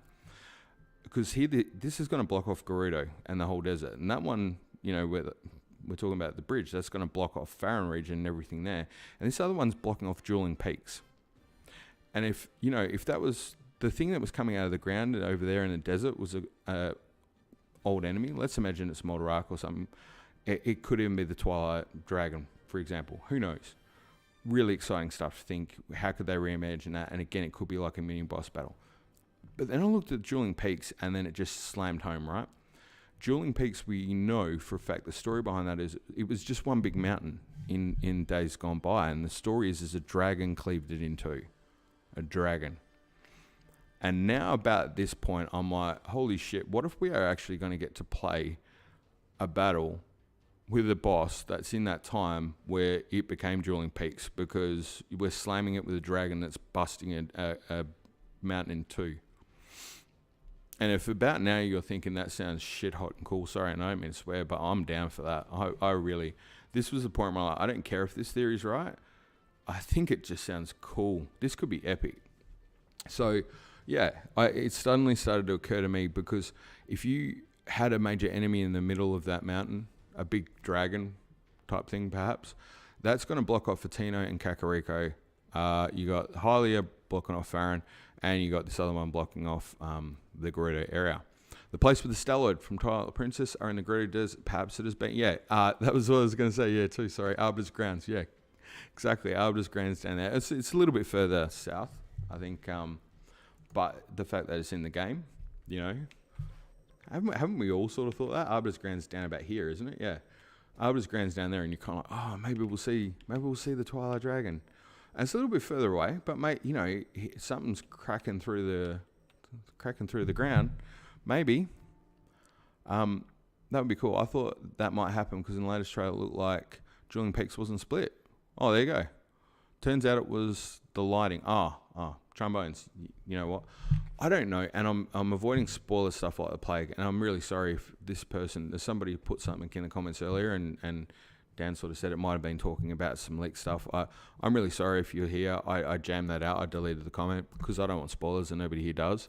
But this theory, and in particular, and I said this to the dude I was talking to last night, I don't want to know any of that stuff, because what if on the odd chance this series right, I'd be stoked that I nailed it with the most crazy ass tinfoil hat theory you've ever heard of just flipping that thing that I've tried doing something with that for so long and nothing worked. And when I did this stupid ass crazy turn Jaeger flip on it, it actually seemed to point to me at things that could happen. And maybe they're not going to happen. I don't know. But then I realized that that's like any Zelda theorist, right? Like we just like coming up with cool stuff and cool stories. We make the lore in our heads, and it doesn't matter if it's canon or not. It's just a cool story. Either way, I'd play that game. I'd play the game if we got these bosses down here. That'd be insane. Just massive Rising of Undead in a Sandstorm Gerudo Calamity. Exactly, right? And, while we're finishing this off, there's a couple of last pointers on the alignment with this that I thought was just kind of cute. One is if you look around the eyeball itself, I don't know if this qualifies spoilers, but does the hand symbol on the art book work? I haven't tried to do anything with any of that. I'm avoiding anything that's got Tears of the Kingdom. Like, I'm doing a Tears of the Kingdom theory, but anything that comes out, I'm like, I don't want to know about it yet because it might give it away. I just want to keep doing. I want to solve it with the tools that I got for the first game. That's what I'm working with. I know it's a weird OCD thing. I'm sorry, but if we're sticking with this right, just for a sec, the outline of the eyeball here, it kind of follows the waterway. Remember how I was saying about the flow of how the energy would go and stuff? Like, it's just insane how the top of the arc follows the waterway, and that was insane how it follows the waterway. And I've sort of had this thing that side of the waterway, that moat, it's basically goes from Regencia River up to the moat and then back down to Zora's River. And I've said this sort of flow of the water. So that was kind of cool. And then one last thing, and I'm going to say this one, and you got to really bear with me on this. This is absolute bull crap. I don't think there's any alignment here, but it was just kind of cool. Then we've got the tier. Now, it doesn't quite line up exactly, but if you notice where the tier itself goes, it goes across the Lost Woods. It's across the west side of the Lost Woods, but where it lands, almost smack bang is on Typhlo Ruins.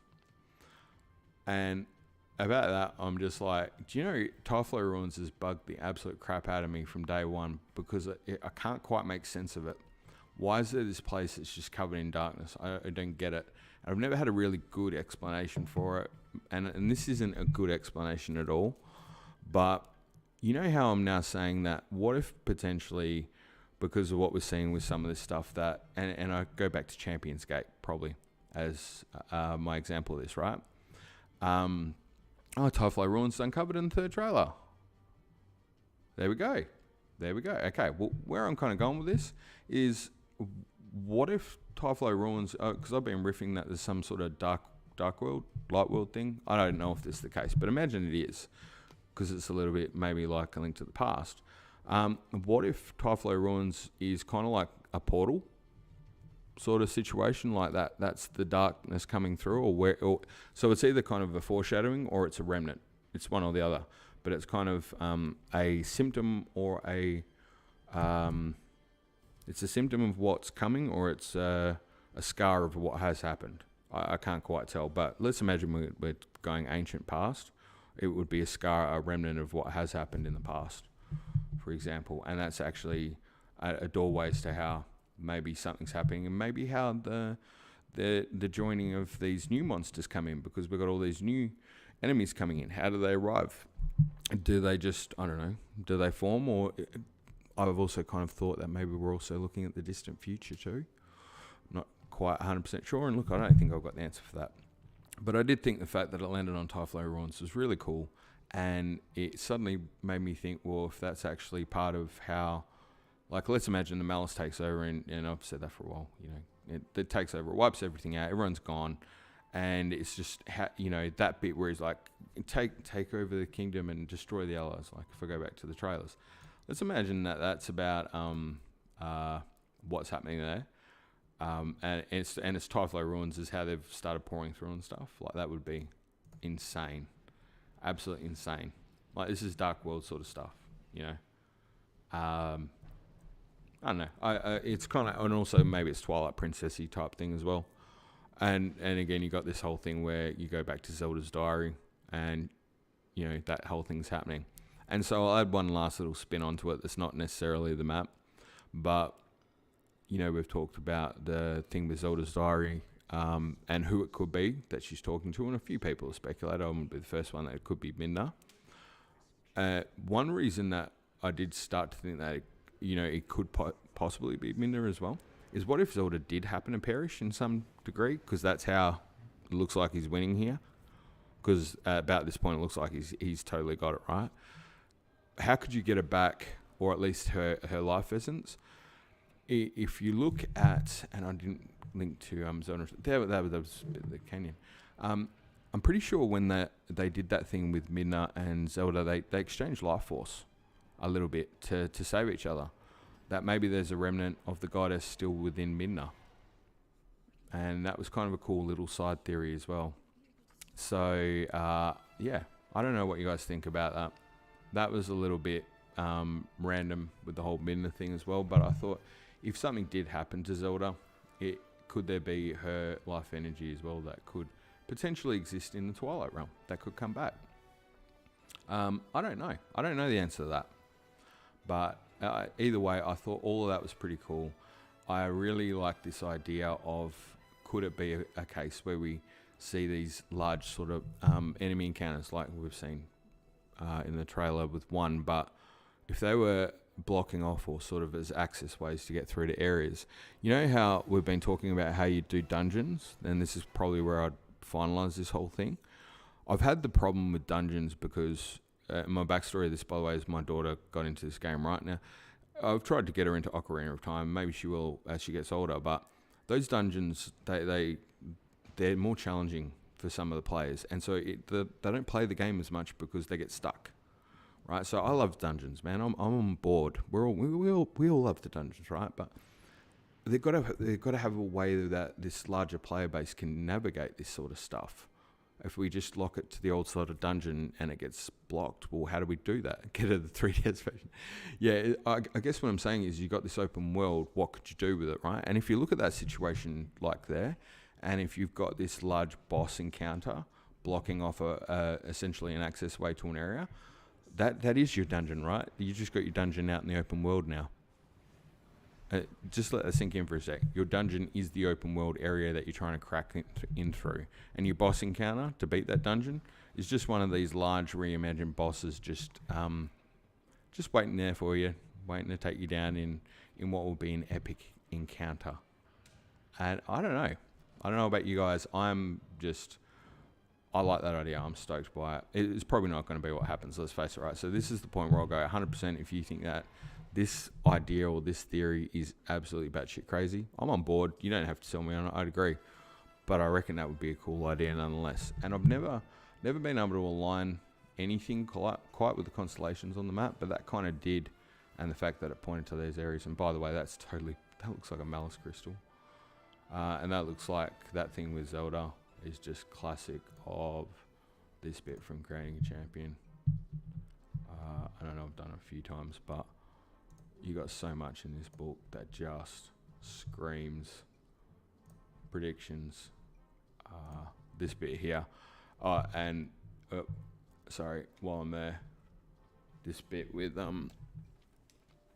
that kind of looks like it could almost be that sort of could be that deity sort of creature. Let's call her, I don't know, deity Zelda. If you look at that helm, it's kind of got, again, you got the sun, Amaterasu type symbology as well, and the crown. What I thought was really cool, because I keep thinking there's something to do with the Garuda. Again, I can't really say that there's anything hugely to back this up. It just seems to be trends. And in terms of analytical stuff, which I do for a living, which is boring working with numbers, but numbers and trends just lead you to start to look at things. If you start looking at, whoops, I should have gone to the Gerudo. And just you keep that helmet in mind. And if I get to Reju, there you go. You'll notice again, you've kind of got this almost similar type design on the helm. A little bit different, for sure. I'd pay that. But, you know, those three-prong attack coming out of the side was a little interesting. But then if we go to the Champion's Ballad, and we go to the one that Abose is wearing, and you can see they're really making a point about the sun, the center of the crown here. Same design as the one on Reju's forehead on the gem. And I thought that's pretty cool. And so, because if you've still been here to this point, I'll share with you another theory that would have been maybe a theory, but it's not necessarily one I would have done. But I just think it's worth pointing out, and hopefully it'll just be worth your time. And I'll wrap it up there. But this thing in terms of the weapons, right? So if we look at, here we go, cool. So these are the Sheikah weapons and the Yiga weapons, right? And in the Sheikah gear, we've got the 8-fold blade. So, you know, seven sages and an 8th. Let's imagine the 8th, I don't know, is the hero, or it's Ganon, or it's whatever. I don't know. You have your own version of that. I'm fine with that. But 7 with a hidden 8th. You got the 8-fold blade, the 8-fold blade, the 8-fold long blade, and then I love the edge of duality. Now, the story I think in that in-game is they gave it a dual sword because the Hylians just couldn't swing a sword properly. But this point of duality coming, like, I think a lot of the symbologies there, been there for a while about the duality, and that's kind of cool. Where I think it really gets cool though is when you look at the Gerudo gear and they're pointing out, I think I've kept saying about the sun and the moon, and we're seeing the moon play a huge role. I've been a big proponent of that. Even Majora's Mask seems to suggest that the moon is an element of representing an opposing force to the light force or light energy. And when you look at the Gerudo gear, it's just like telling you a small story, because it's got, you know, the moonlight scimitar, you've got the Daybreaker shield, and you've got the scimitar of the 7. It's just like a perfect little marriage there. And if that wasn't cute enough, and I use the word cute pretty loosely there, because, you know, if you find weaponry cute, you might have a problem like I do, where you like swords. But you look at this shield, I love this. It's just got a perfect sort of representation of this sort of thing again. If you look at the number of the places outside, it sort of lines up a little bit with a number I've been talking about a lot. You've got also the colouring. You've got the green representing Pharaon and Courage, and you've got the blue gems there, and you've got the red. And so, you know, these three elements of the Triforce, the red, blue, and the green. And if colour's not your thing, that's fine. But all I'd say is, you know, it's been synonymous with the series for a while, so it's good to see that reflected in the weaponry. And what I think was really super cute is the little 4 green gems out there, which, if you know your stuff in Breath of the Wild, the different gems out there, we don't see much of the green aside from the luminous stones, and it makes me wonder what that is. But certainly if you look at the Thunder Helm, that's got a different kind of gem. That's whether it's luminous stone or not, I'm not sure. But you also see that, you know, the luminous stones with the sorry, skipped past it. That one there, the Radiant set, where you actually get that in the Gerudo secret area. So also happens to do the, you know, the skull stuff that we see from the Demon Tribe. So there's kind of all this cool stuff where they're riffing off it. I think a lot of the other series, I think that could just be more very good homage in terms of what they've been doing.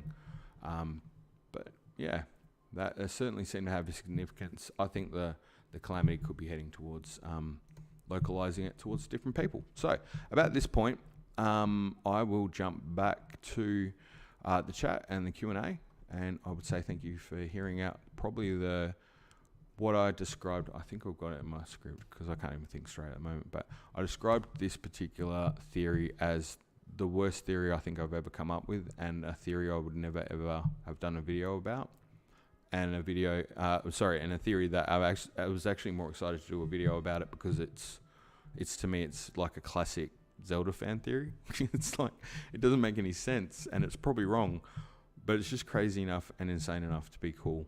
And you know what? Isn't that what every Zelda fan is? Just crazy, in love with this franchise, and you know, we like to think about these things. And I don't know, for me, just once I got to that point where I'm like, I could actually play out this situation where, I don't know, just having this battle where I've got a dragon and we're busting open dueling peaks, like that's happening in the fight that I'm having. That's how Nintendo could blow my mind and my expectations. They would absolutely floor it. If I got to play a role in a battle, that was how it decided how the Champions Gate got named the Champions Gate. This is the kind of epic stuff I'm down for that. So I hope you are too. I'm sure you've got a lot of better ideas than me. So we'll see how that goes. All right, I will try and jump to the questions Q&A, and I've never used the Q&A before. So I can't even quite see. I've said Q&A set up. Why is it not doing anything? It's useless. I'm just going to try and catch up on that. Sorry, I'm using the live chat. That's probably what the problem is. Okay, questions. I don't actually see any. Please tell me if you've done a question, because if not, you've just probably put it in chat. In which case, that's fine. I'll just go to the chat.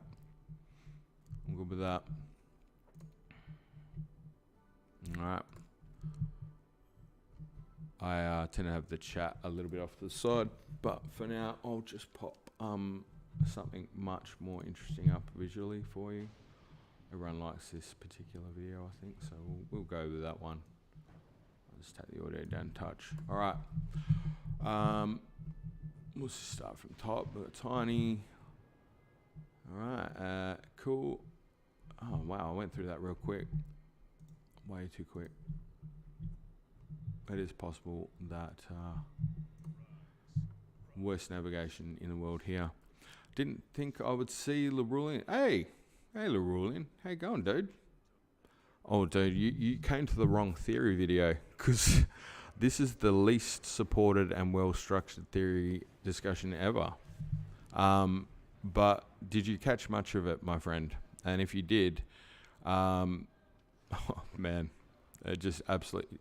I would have actually, if only you were here, I would have got you to... You could have just done a theory here. Everyone would have watched. They would have listened too. You could have dropped the mic.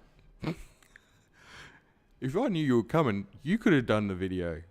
Why would we listen to me dribble? Honestly.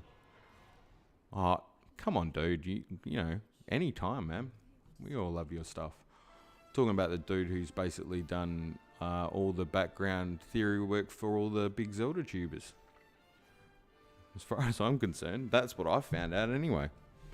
As my own little education. So, by the way, if you're in the chat there and you don't know, our good friend here, Larulian, he's been pointing out stuff. You know, when we all started watching YouTube and loving Zelda theories, yeah, well, all the material those guys got. No, not all the material, but this man has done a lot of work for the community over a lot of years, and put some really cool stuff together. Still doing it. You're pumping it down, aren't you, buddy? I don't get on Instagram as much these days, but yeah, absolutely amazing stuff. Shame you walked into this one, because this was just an absolute plethora of speculative crap. So there wasn't a tremendous amount backing it up, but it was just fun to think about. And yeah, that's oh, Larulian, dude, I can't believe you watched that one. Out of all of them, you know, I've got other ones that are well better versed and backed up, so you should check out that instead. But if you ever want to do anything, my friend, I'm sure people would love to hear from you. We all love you. Yeah, so trying to find questions. I'm sorry, I'm like still talking like a crazy person. I can't seem to see any questions. Did anyone have a question? Or is it just kind of statements? I gotta say that it's not quite working as well as I hoped it did. Did you enjoy this approach to the theory content? Good. 14% no. Excellent. I'll find out why. If you didn't enjoy it, by the way, I'd love to have a comment as to why you didn't enjoy it. If you're still here, that is. You're probably gone, in which case, good. Happy days. It's working. I'm slowly whittling down my subscriber base. This is the best marketing approach in the world. Reminds me of sharing Seekers. All right, I'm just going through the chat quickly, and I'll head down the bottom. Chris Houlihan with the Chris Houlihan room. Oh man, I was loving riffing off that. Thank you, sir. Oh, you guys are just jamming back. That's cool. Spectacle Rock. I actually wanted to know about Sky People. Okay, cool. What do you want to know? We've got Laurel in here. You should ask him. But I'll happily answer what I can. I've missed something. Do we think we'll get DLC for Totk? Yes, I do. 100%. I think so. I almost guarantee it. I'm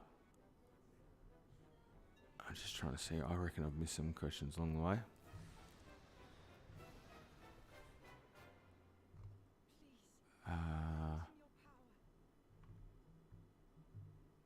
Sorry.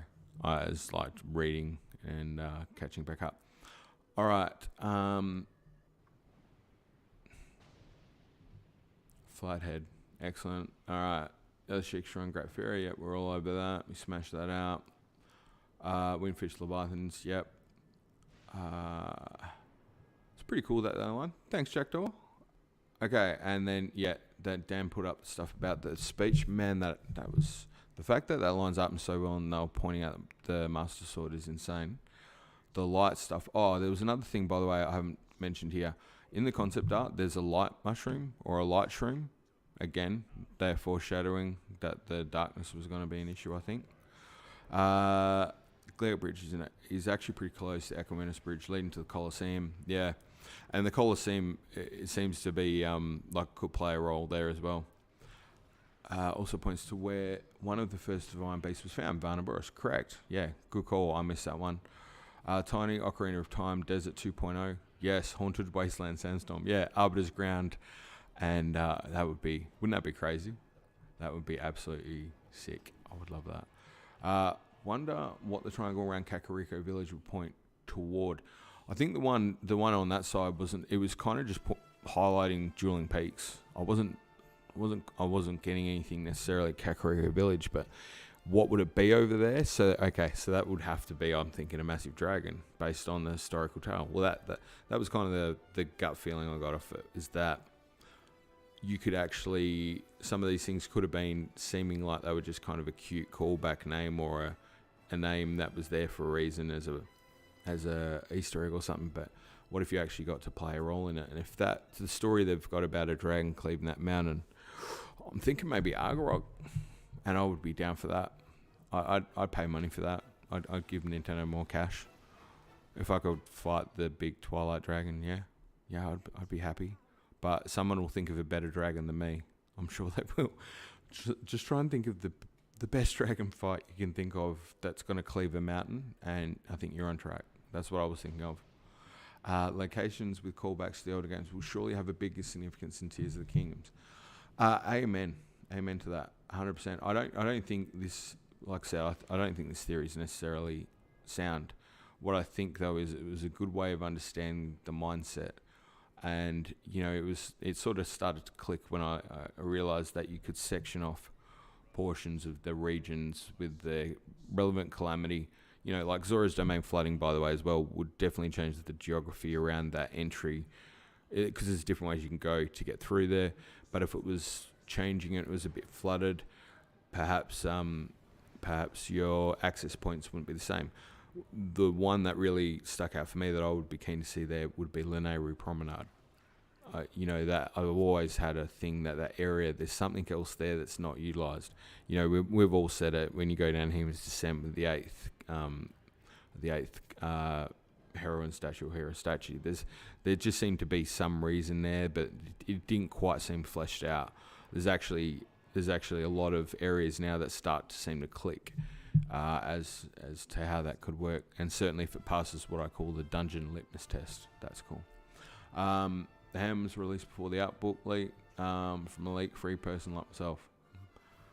Yeah, the hand symbol, actually Larulian could probably bust in on that. He's been looking at that. I've sort of stayed out of that sort of stuff for now.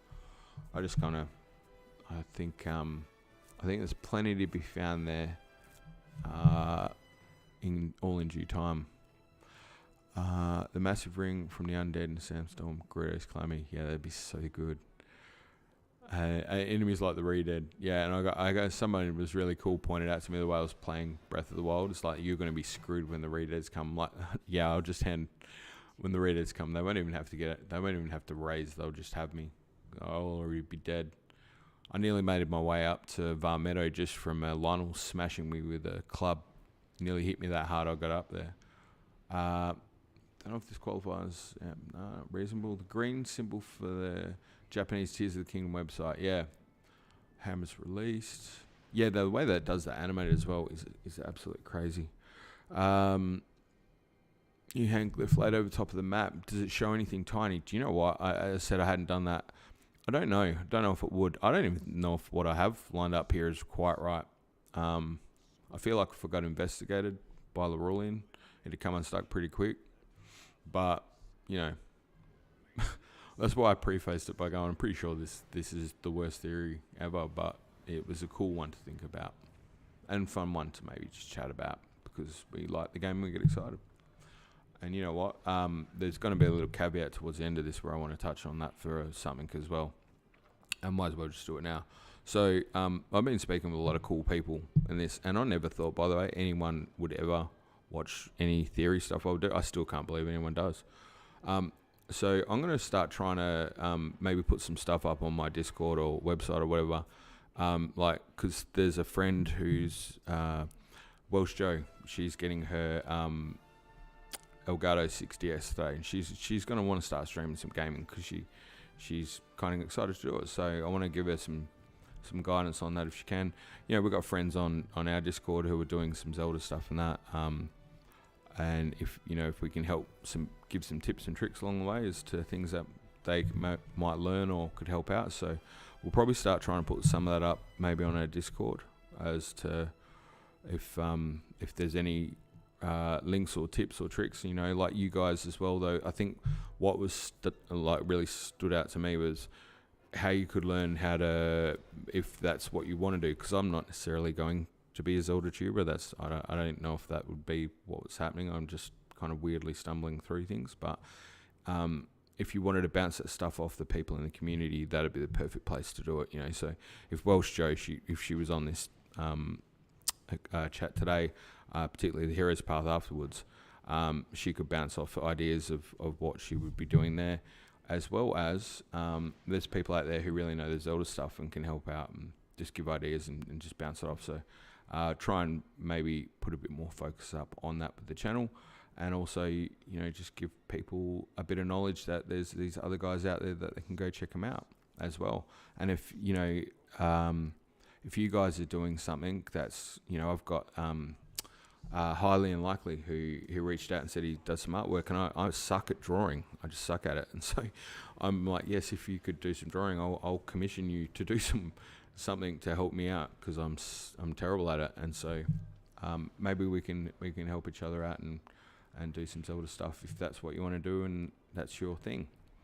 So yeah, just wanted to touch on that. So if that sort of idea sounds good to you, happy to support anything in any way.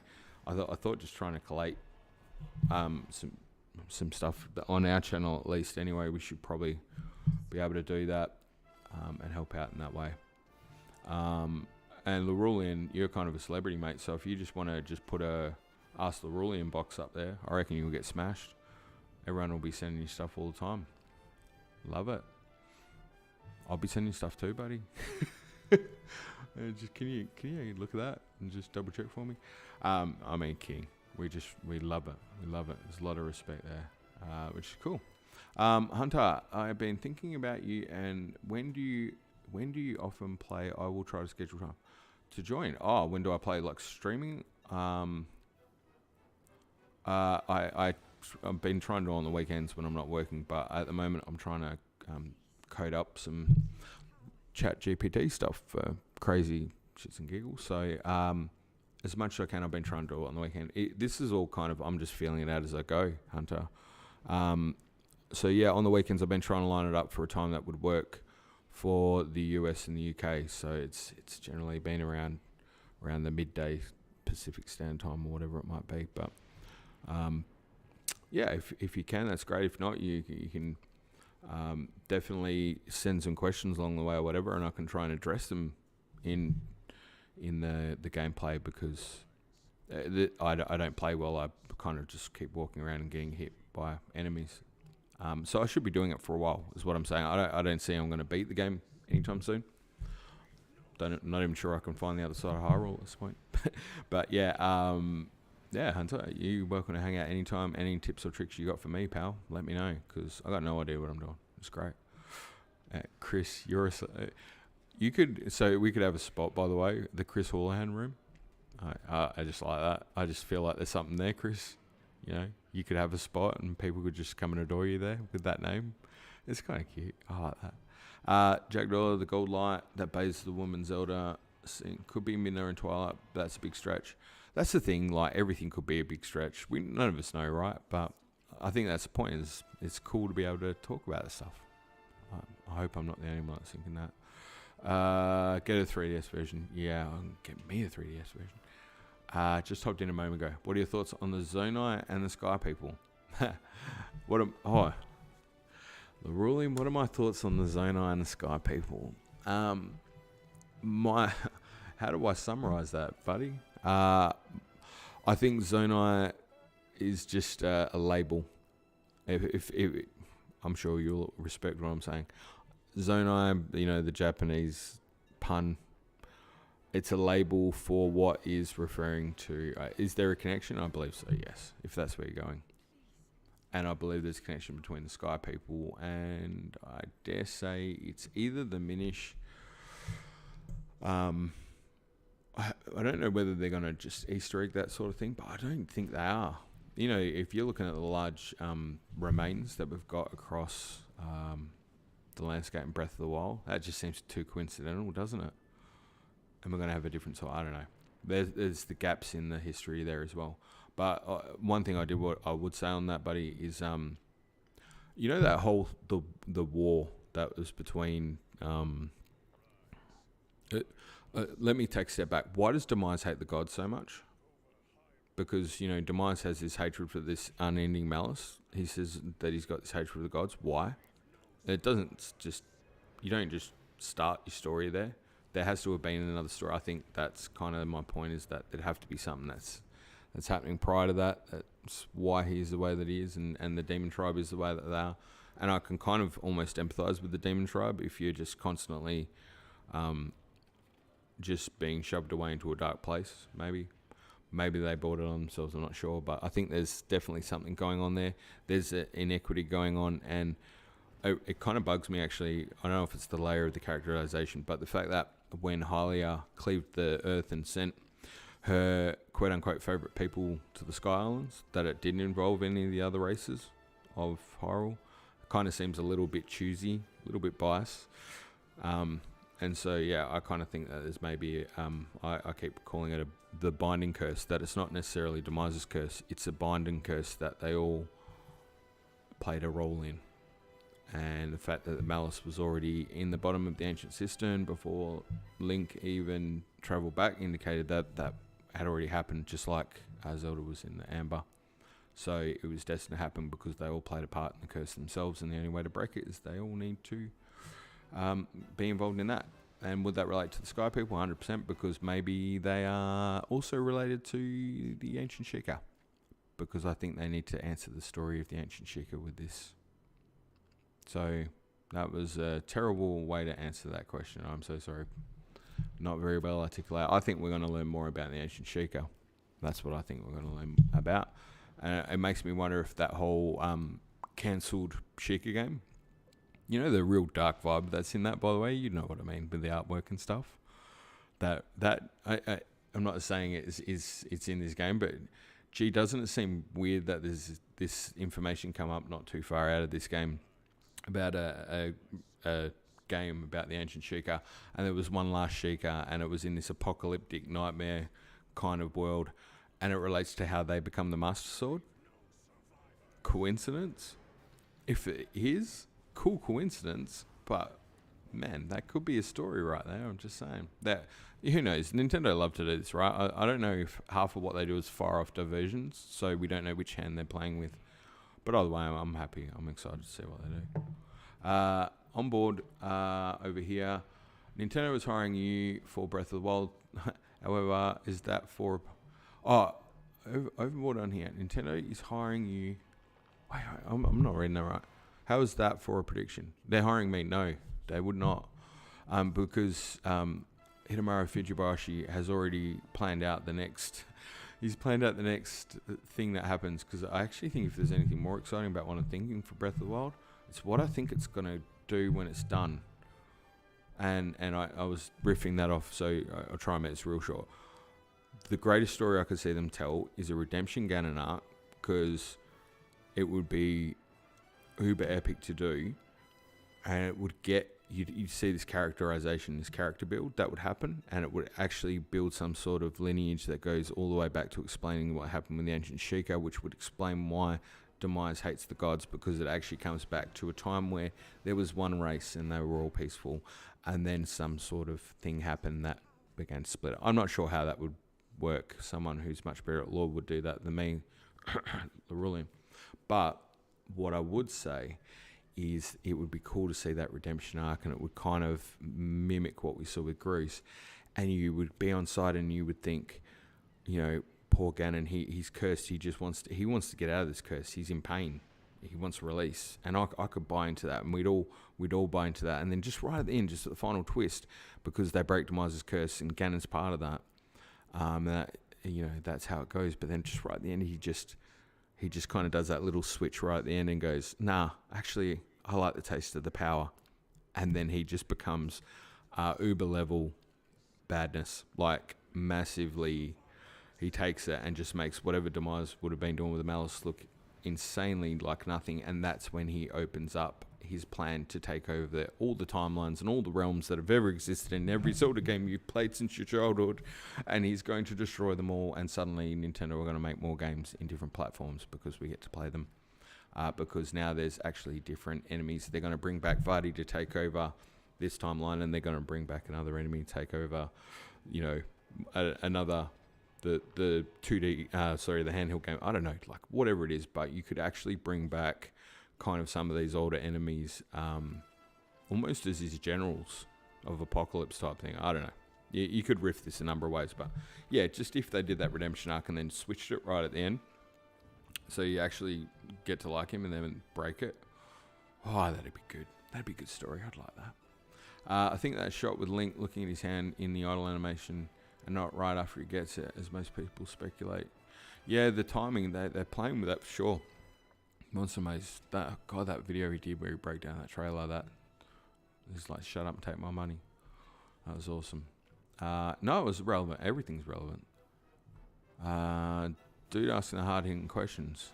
Hey, you're back. Do you think that Spectacle Rock will have anything cool?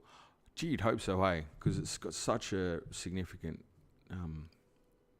place in terms of the past. I love that. Didn't think I'd see Larulian here. Me too, Cap. Me too. I didn't think I would either. Otherwise, I would have done some more homework. Not done it today. But here we are. Nah, honestly, I booked it for today because I'm like, if I try and overthink this, it's never gonna work. Because I'll want to make it perfect and it won't be. There's a new green hand glyph line up with anything. No, we did that. I'm catching up. God, I'm old. I'm old and slow.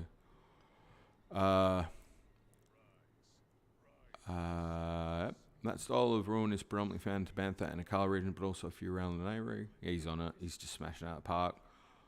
Have you got the chat sorted for me, Laurelien? That's sweet. You're going to save me so much time. I mean that.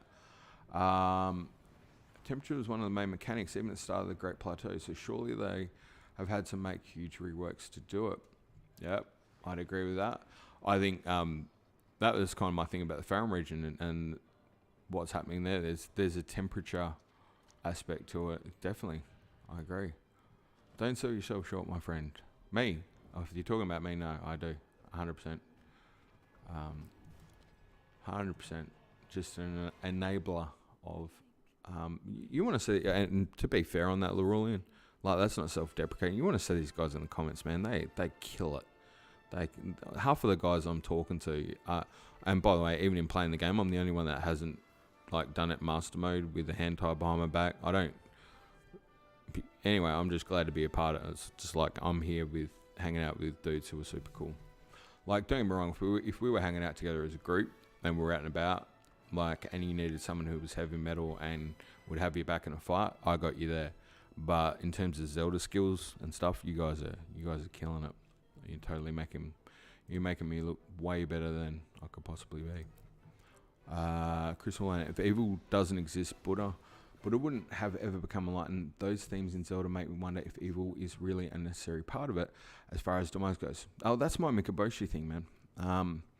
That whole thing, it's so good, the alignment. So if you went with Amaterasu, and that's eerie, by the way, because it almost looks the same and passing down the Imperial Regalia's sword. Anyway, I think I've said that to death. It's just so good how Fujibayashi has just seamlessly transitioned this mythology into his story and just made it natural.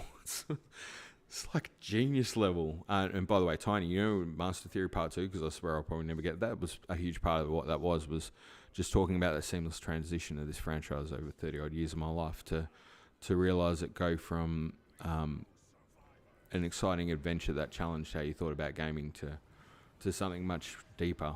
I've learned so much about Japanese culture playing this game. I'm scared if anyone from Nintendo ever was to, interpret any of my videos or anything, because they would go, no, not even close, buddy. But how cool is it? Some of the things that have happened in here, and it makes you want to go there and learn more. Better off for it, I think. There's a Buddha in Skyward Sword, Ancient Sistine. Yes, that whole scene is absolutely fantastic, and that kind of riffs off what I was saying with Mikaboshi as well. So if you look at what's going on and you say Hylia's Amaterasu, Sun Goddess, the light energy, wearing the sun-adorned cap thing, they have the bloodline. It goes down to... Amaterasu's bloodline is apparently the divinity of the ruling class, the empirical rule in Japan. And so that, nobody ever sees the Imperial Regalia, but it's there. And that's meant to be ordained by the bloodline of Matarasu. Well, you've got the same thing in Zelda, haven't you? You've got Zelda's bloodline is what is essentially defining the royal family. So that alignment is not only in the culture, like in the real world, but it's also in the game as well. The Imperial Regala is the sword, the mirror, and the jewel. And of course, we've got the Master Sword. The mirror, pick your game, pick your poison on that. Is it the Twilight Mirror? Is it the Magic Mirror? Is it the Mirror Shield? What kind of aspect? There's always been, again, this recurring theme, hasn't there? Highly Matarasu, 100%. That is the best. You shut up and take my money. That's awesome. And yeah, and the jewel, the Megatama, are the T-shaped beads. Yeah, exactly. So and it's been a trend throughout. So you've got that situation, and it's just played out so well. So then what's the offshoot to that? Well, it's got to be the moon, right? And that's where Mikaboshi just, for me, lands. And I'd be interested in your thoughts on that, Leroy, as well. Mikaboshi, just when I found it, it just landed because it was perfect. Mikaboshi, and to answer that, Chris, is he's basically described, and if my interpretation of what I've read is right anyway, he's described as just being kind of an entity that existed in space, or has existed in the universe as is. He's not necessarily a being. It's just it's a force, right? And so if you think about it, like you were talking about that, how darkness, you can't ever get rid of it, right? Because where there's light, there's going to be shadow. And that's kind of that characterization of Mikaboshi, is that he's just a force that will always, wherever there's something pulling in one direction, he will pull it the other. And in that sense, he will always pull away from the light. He's perfectly then embodied in terms of the moon. And the other title for Mikaboshi is he's referred to as the Dread Star. And about that point, when you realize that, my Japanese is not good at all, but when he's recognized to be called the Dread Star, and you're seeing what we've seen, from Majora's Mask with the moon literally, coming down and crashing on the earth, it starts to make a lot of sense, because what have you got in Majora's Mask? You don't have Zelda. So Termina's a representation of this story where the moon has rite of passage, and the only thing that's stopping the moon from crushing that particular realm, that version of Hyrule, is the small bit of control that Link is able to pursue due to what the information he's got from Zelda, and this time manipulation. So again, when we talk about those two, Matarasu and Mikaboshi, or Demise, Hylia or Zelda is someone who has the foresight of time. She has the ability to manipulate time with, these instruments and the like, and she has the ability of foresight, and that's why she's able to make these long-reaching plans, because she knows how things are going to occur. But how do you go with the ability of someone like Demise, who is said to be the conqueror of time? And that's, if you've got someone that's conquered time, how do you beat that? And to me, that's what I thought I see in the mural, is that if you imagine that when Demise was defeated, he wasn't bothered. He was he's just angry anyway, but he was kind of like, I'm going to play a long game. He says, kind of tips his hat to Link and goes, yeah, you stand as the pinnacle of your kind, because honestly, you're all beneath me anyway. But don't worry, I've got a plan. See, my hatred of malice is going to follow you forever.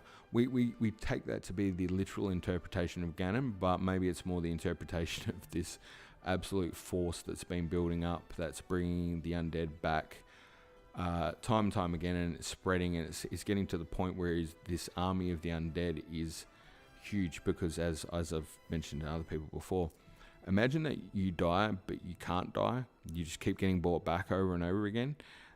They would have a hatred building within themselves at that point, and it would feed the malice even more. It's kind of like a self-fulfilling prophecy of doom, and it's kind of scary to consider. I mean, and it's classic Zelda, right? They have these underlying themes that are just way, way darker the more you consider them. The fact that, you start off with this cute kind of dead bokoblin and Skyward Sword. He's kind of like a little adorable. And then just suddenly it's the That's why you reincarnate with that memory. Yeah, and again, the Buddhist sort of aspects that come into it. I'm so sorry because the same trailer's been playing for a while. I'll put a different one on. No, that's the same one. Yeah, I just think to myself that how that's going, you know, the mural here is showing you that, right? It's the malice has just been bringing hordes back from the dead over time. It started with the ancient system that the ruling pointed out. That started there. That was where you could see it was starting to happen. But it's been spreading. It's been getting further because the more they're being brought back, the more hatred there is, and the more that malice feeds, and the more eventually, I suppose, it's going to get to the point where it's going to try to consume the life, because that's the real battle, isn't it? If Amaterasu is Hylian and that's the light, then indeed the light is the darkness. He's Mikaboshi, and they're in a dance, a beautiful, poetic and romantic dance. As the sun rises, the moon goes down. As the moon rises, the sun goes down. And it's who will win. It's kind of like a mythological interpretation of forces beyond our control that cross every generation. Historical perspective you might have grown up with. We can all look at the forces in our world and try and understand them. And when we don't understand them, we put them in characters and we tell stories about it. And I think that's what we're seeing. I hope that makes some sort of sense. That is like a negative feedback loop. Evil getting too strong and slipping out of balance. Yeah, and that's why I liked Terminator, because it was kind of like they just kind of went, what we're going to do here is just show you what could happen. And you didn't even realize that little bit of removing Zelda was how it was playing out, but Link was kind of controlling time, so it was kind of like, well, actually, who's controlling time? Is it Link or is it Zelda? I say there's people smarter than me that would do that. The Curse of the Demons is the cycle of the samsara itself, the cycle of birth, death, and rebirth, reincarnation. There you go. He's laid it down, the man himself. And that's, I think though, there's no peace in that, is there, for them? That's what I'm sort of getting there. Just there's no peace for them. That it kind of reminds me of the King Bokoblin, Twilight Princess. He's kind of like sad. He's kind of like a sad character, and he's just kind of reflecting on the fact that they follow the powerful. That's it. That's how they are. I know. I sort of say that with Ganon as well. I feel sorry for them because they just can't understand what they're lacking, and they just have to pursue it. We're getting deep, Shrek, so I won't keep going too much. But yes, it does. That man with the 1,000 faces, right? The peace is balanced. There is no good without also evil. Yeah. And I mean, like, I'm not trying to sound enlightened here, because I'm certainly not. But I just liked how the interpretation of the story is muddier than you think. And for me, the thing with Mikaboshi, I love that, because when it was like the Dread Star, and you realise that the Sheikah are looking at the constellations, and you go, well, they're looking at the moon stuff as well, because there's this force that's bringing these creatures back, and they're trying to maybe ascertain how they can stop it. And obviously, their technology was getting quite good. Maybe they had figured some of that out. In Buddhist law, the 6 realms are gods. I'm not going to say it right, devas. Sounds like singers who have too much attitude. But devas, demigods, Azaras, hungry ghosts. I know about that one, Prita. Demons, animals, and humans constantly cycle through lives dependent upon karma. Yes, indeed. And I think, though, you'd agree that what we're seeing with Zelda stuff it's not just one interpretation of one religion. They seem to have this lovely marriage of so many things at play. That's what I've been picking up anyway. There's quite a few. So Shinto religion, the purification stuff coming in with what Zelda does, going to through the purification rituals. Very, very much the Shintoism there. What I do like about that, and my interpretation of it, was also that it's sort of, I grew up with stories of good and bad, just it's pretty black and white, but the Triforce is a different story. It's telling you a story about balance, which is kind of like every dietitian's best friend that they should have been telling us, because it's more about having a you know, in this particular example, it didn't matter if you were good or bad. It was kind of like you just had to have this balance of these virtues. And so it's definitely open to this element of grey. And what little I have understood of some of the Japanese mythology I read up on, which is really cool, is more that these particular spirits, and maybe it is that way in Buddhist culture too, where they're capable of movement and change depending on influence, and it can move. It's not so restrictive. It's more fluid. Shinto, Buddhist, Christian, and Hindu blended together nicely. Thank you. Yeah, it's magical actually, and the way they actually implement it into their day-to-day life, I've been blown away, like, just absolutely blown away. It's kind of like you ever look at something and go, "Oh, we could probably learn a bit from that, maybe." But I suppose that's the idea, is you need to learn. Chris, and yet, Link should have great karma and is reborn into this sort of curse, always having to single-handedly save the world. It's funny, right? So then that's kind of like a good point for me to maybe sort of wrap up my droning, because I probably bore the crap out of everyone else by now.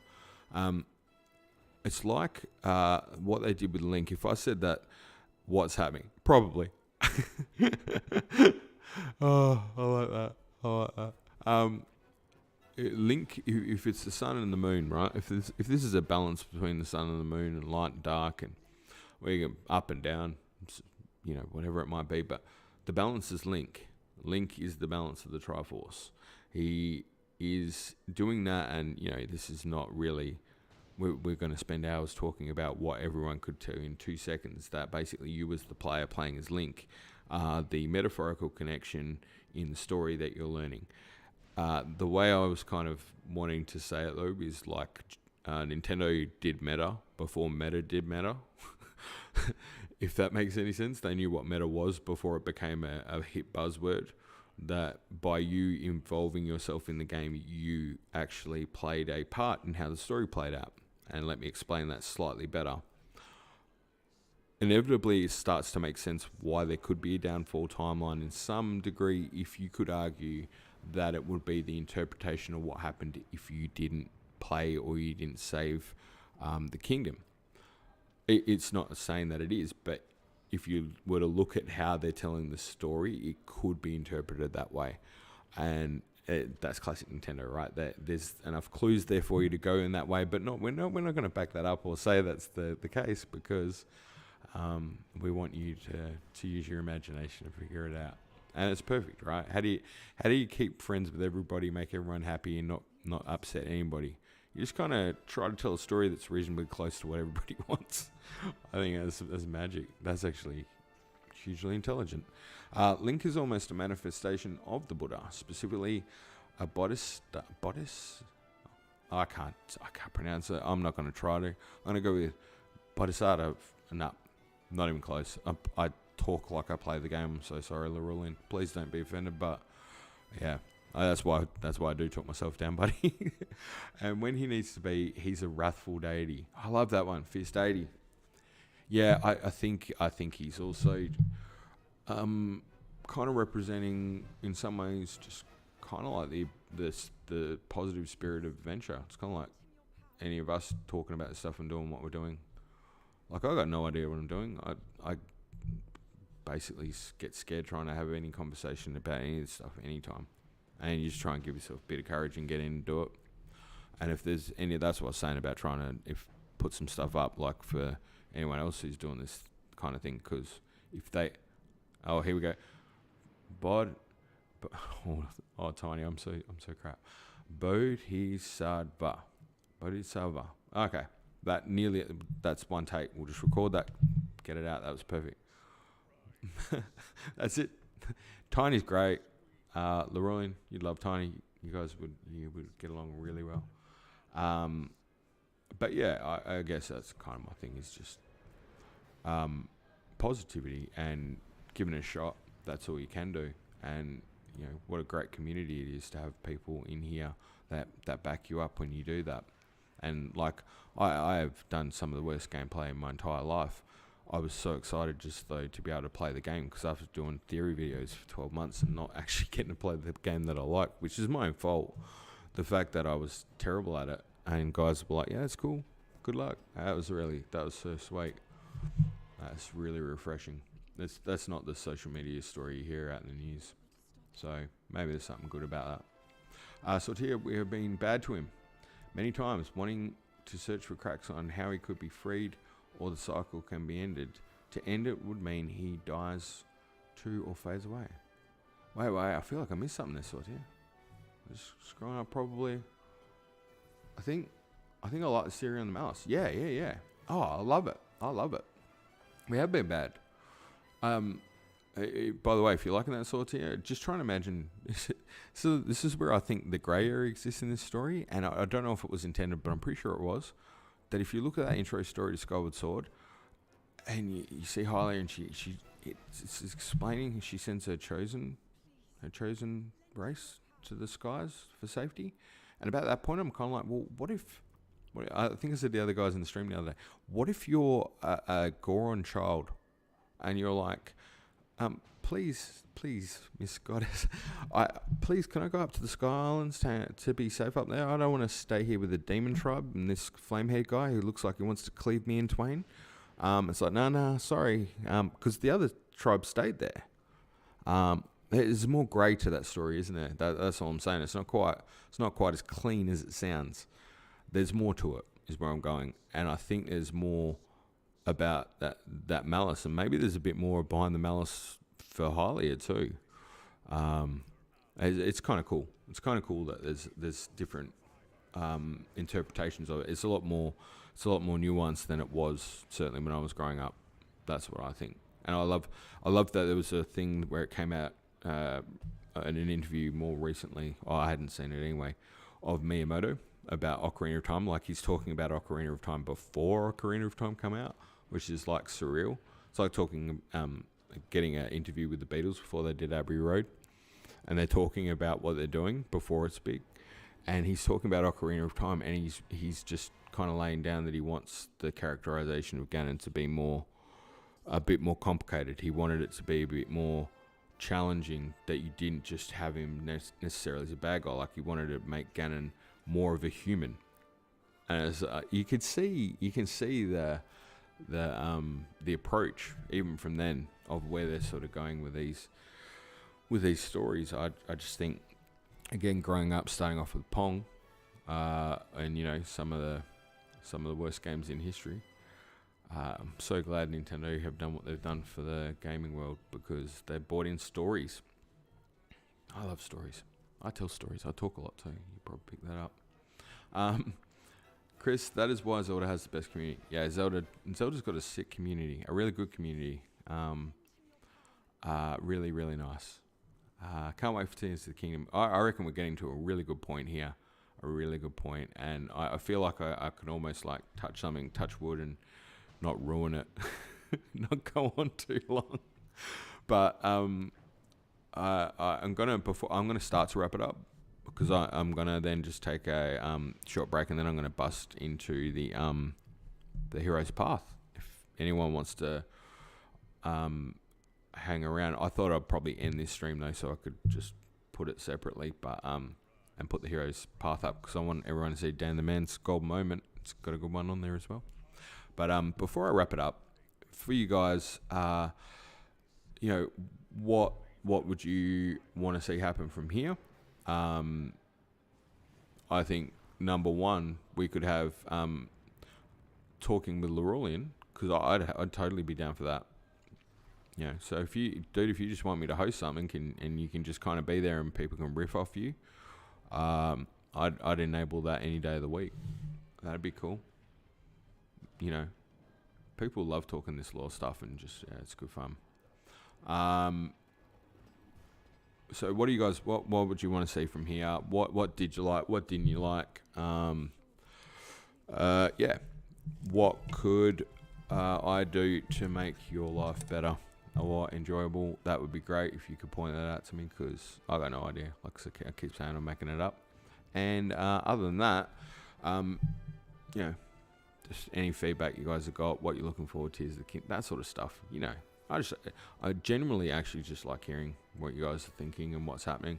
It was so cool having a chat with some of the people last night, and the stories they're telling, and it's good to see some of you guys, considering getting out there and telling your story as well. How can I help enable that in some way without me spending a lot more time doing it? I'm happy to do what I can, but I think we were talking in our Discord, and some of the guys like, maybe like the guys could write theories and then you could do the videos for them. I'm like, I can't, doing 60 to 100 hours editing, I can't. I got no time. I don't sleep. I don't sleep now. I can't. I die. And they're like, okay, fair enough. Anyway, yeah, that's my funny story. Zelda Oshalia also says she used Link. Yeah, exactly. It's nuanced, right? Like, he didn't benefit at all from him saving his oneself. Link has a choice, though, doesn't he? And she says that. She goes, I knew you threw yourself in there. And even that pre-comic that you got with Skyward Sword, I know it's not technically canon.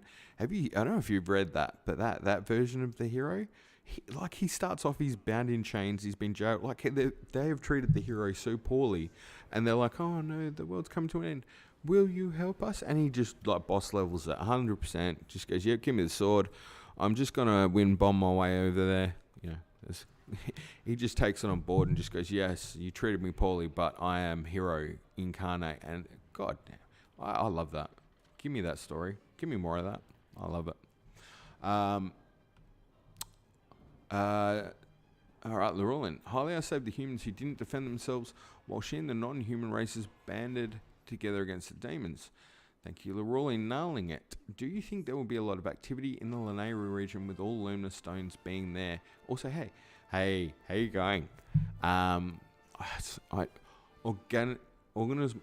Damn it! I said it 3 times the other day. So, I think I've got some sort of handicapped speech. I'm not good at it. Michael. Okay. Anyway, like, the effort is there. I'm just not good at. I'm so sorry. I'm gonna go with saying, "Hey, how are you?" It was so good having a chat with you the other day. In fact, the chats with like yourself and a few of the other guys, that's kind of got me to where I just like, was screw it. I'm just going to do this theory this way because I don't really care about, like, I just wanted to have a chat. And hope it worked. If not, at least somebody, I could definitively tell someone else not to do that. That would be a bad idea. Do you think there would be a lot of activity? Yes, I do. 100% I do. I think there will be a lot. I think that we'll see, if my prediction's right, and it's a guess, but I reckon East Reservoir Dam, we're either going to go back to before it was constructed, or we're going to see potentially I reckon we're actually going to see both sides. I reckon we're going to see ancient, past, and future. I think we're going to see a lot into the future. I think whatever might happen or at least a decent span of time in the future, enough to the point that we'll see that dam break, possibly. I think there's going to be a calamity for each area, and it just seems to me like that would happen. The concept art of all the caves and stuff down there, it was such a good reinterpretation of Ocarina of Time and that Zora's Domain. I don't know, it's just, it feels like it's going to happen. It feels right, and it also feels like the right place to bring in potentially some underwater mechanics, which we've all been thinking could maybe happen. And I think that would be a perfect, talk about the prestige with Nintendo, like they're showing us only a little bit. It's a perfect magician's trick. You kind of get them to look at one hand and they're like, oh wow, that's a great card trick you're doing with the left hand. But then over here they pull out, other realms that you didn't know about and the ability to swim. Maybe I'm too optimistic. Either way, I won't judge Nintendo. I'll just be happy.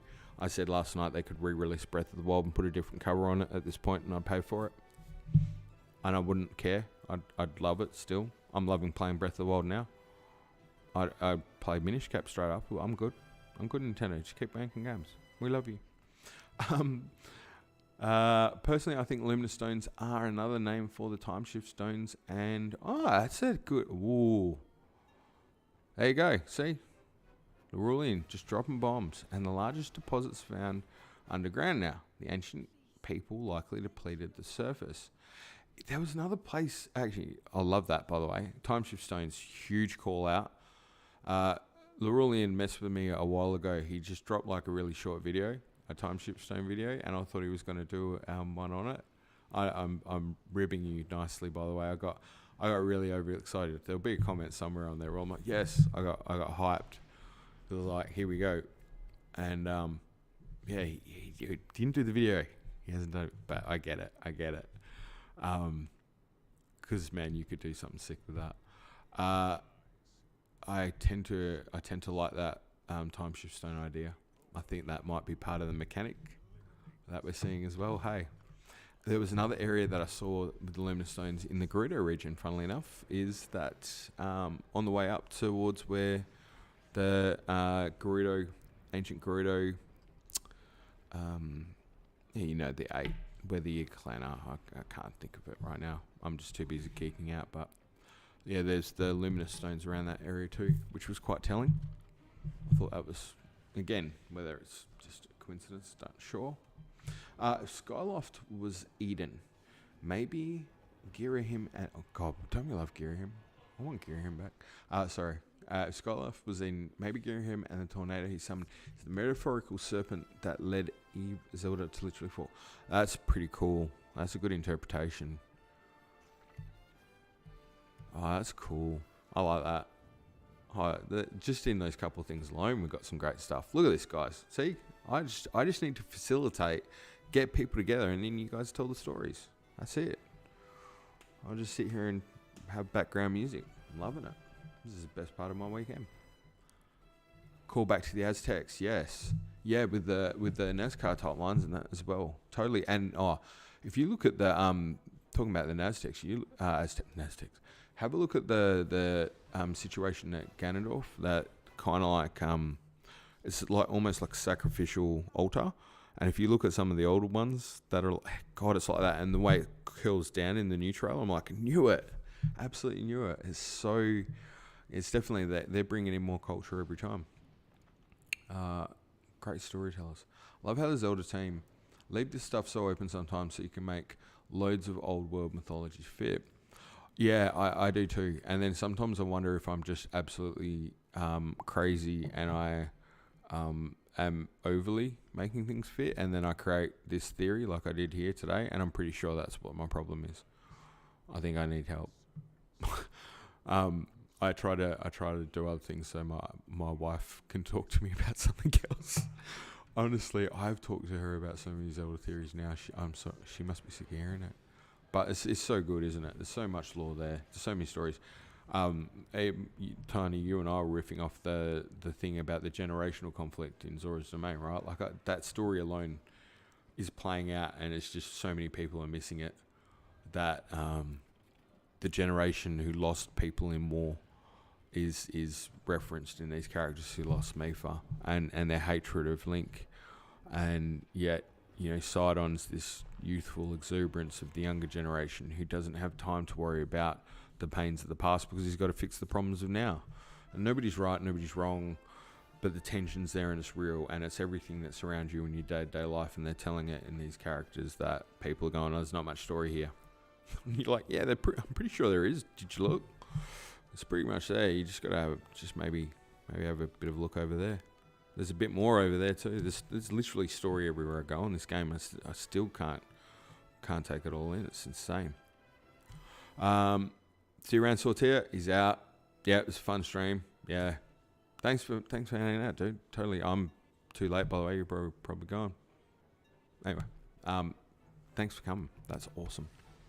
Laurelian is smashing out the park. Today's surface deposits look to be low quality mixed with flint. That's cool, which is kind of a shirt. Yeah, luminous stones. Agree. The concept art of that bit in Lanayru is really telling. Oh, and you know, you got the whole thing where the luminous stones were apparently key to repairing the aspects of Zora's Domain, which is just like, so many things seem to miss me on the first playthrough or the second playthrough, and then you look back and you're like, wow, I'm starting to notice that now. And a mysteriously disappearing native race the Zonai calls to mind the mines. Oh yeah, good call, Addy. Race, tribe, yeah, creed. I hear ya. Great dynamic, good vibes today. Yep, Madura definitely parallels Castle in the Sky with a special material keeping the land airborne. Oh, good pickup. Very good pickup. Wow. Do you know what? And that's, I think I've said this before a few million times. That's the cool part about this time. It's this perfect little moment. It's kind of like Christmas Eve. I'm going to call it Zelda's Eve. Zelda's Eve is where we are now, and it's cool and it's exciting because we haven't opened our presents yet, right?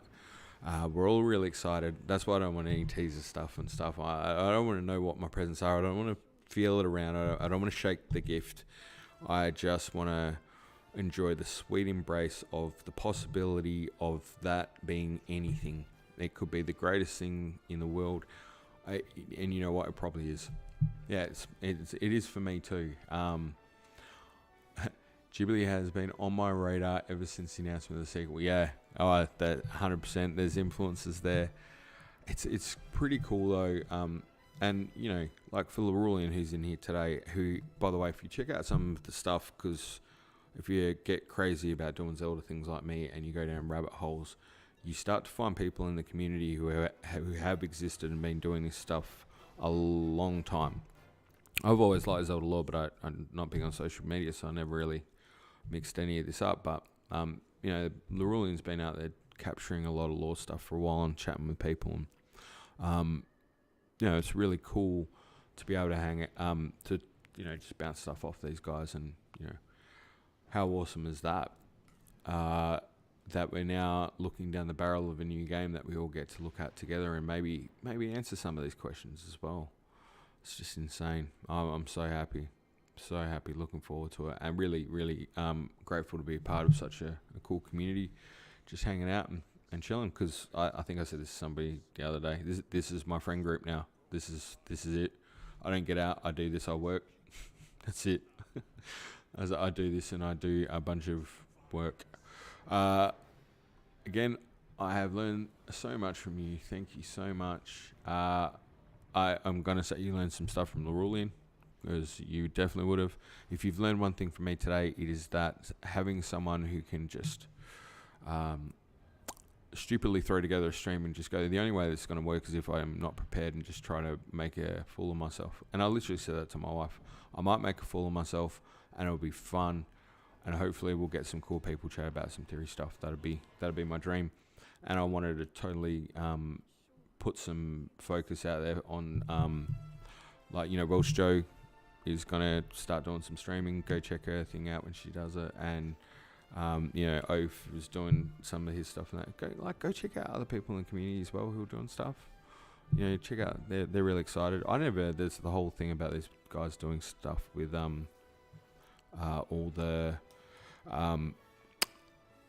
glitches. Like, I didn't even know this world existed, and now all you guys apparently win bomb and stuff. I'm trying to actually learn what that is. I didn't even really know about it, so it's pretty cool. Well, I've got a lot of stuff out there that I didn't even know about, so it's sick.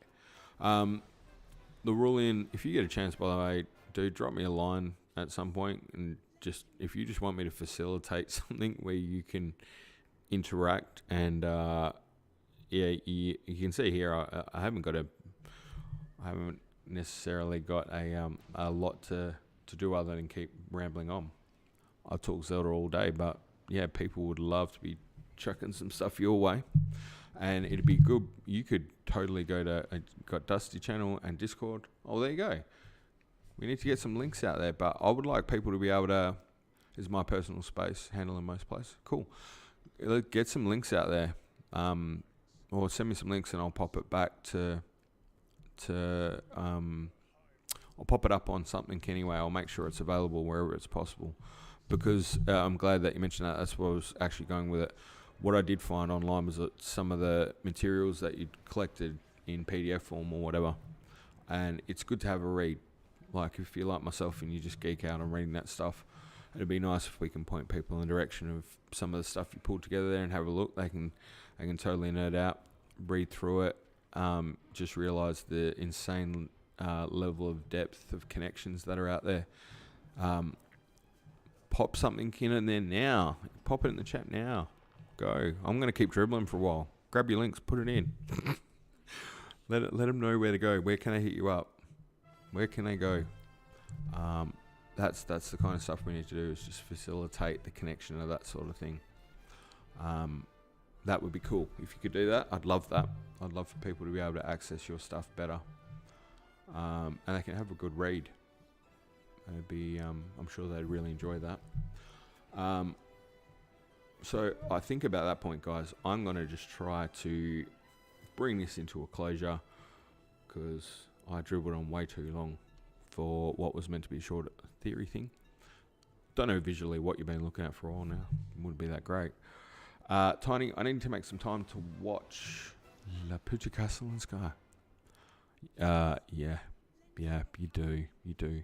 Hey, I need to tell you that I got to see, well, she's my niece the other day. I was so proud of her, Taylor. She was, watching her grow up, and she's got the best tattoos, Studio Ghibli tattoos, and she sings, and she's awesome. So, Taylor, if you happen to hear this one, because I've heard you've been watching the stream, she's awesome, by the way, and awesome girl.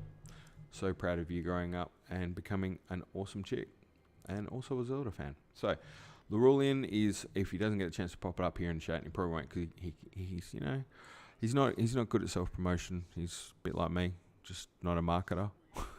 No, he's much cooler than me. But we'll make sure we get some links out there so people can they hit you up, Laurelian? Can they come and ask you questions? Or I know you're shy, buddy, but you got a lot of people like you there out there. They might want to show you some love. So can they hit you up with something? Cool. All right. Well then, yeah. If you can drop me a line or something, DM me or however you want to do it, slap me in the face. I'm good either way. Just give me a way that I can channel people in your direction. That'll be great. I'll just make sure they've got access to it. I'm sure they'd love that. But also, I'll make sure that we reference that with all due respect, to not slam you too much, because I could see a lot coming your way. And you're a busy guy, I know that. Thanks so much for joining us today, everybody. Turnout was, I didn't actually expect that. It was a bit of an experiment.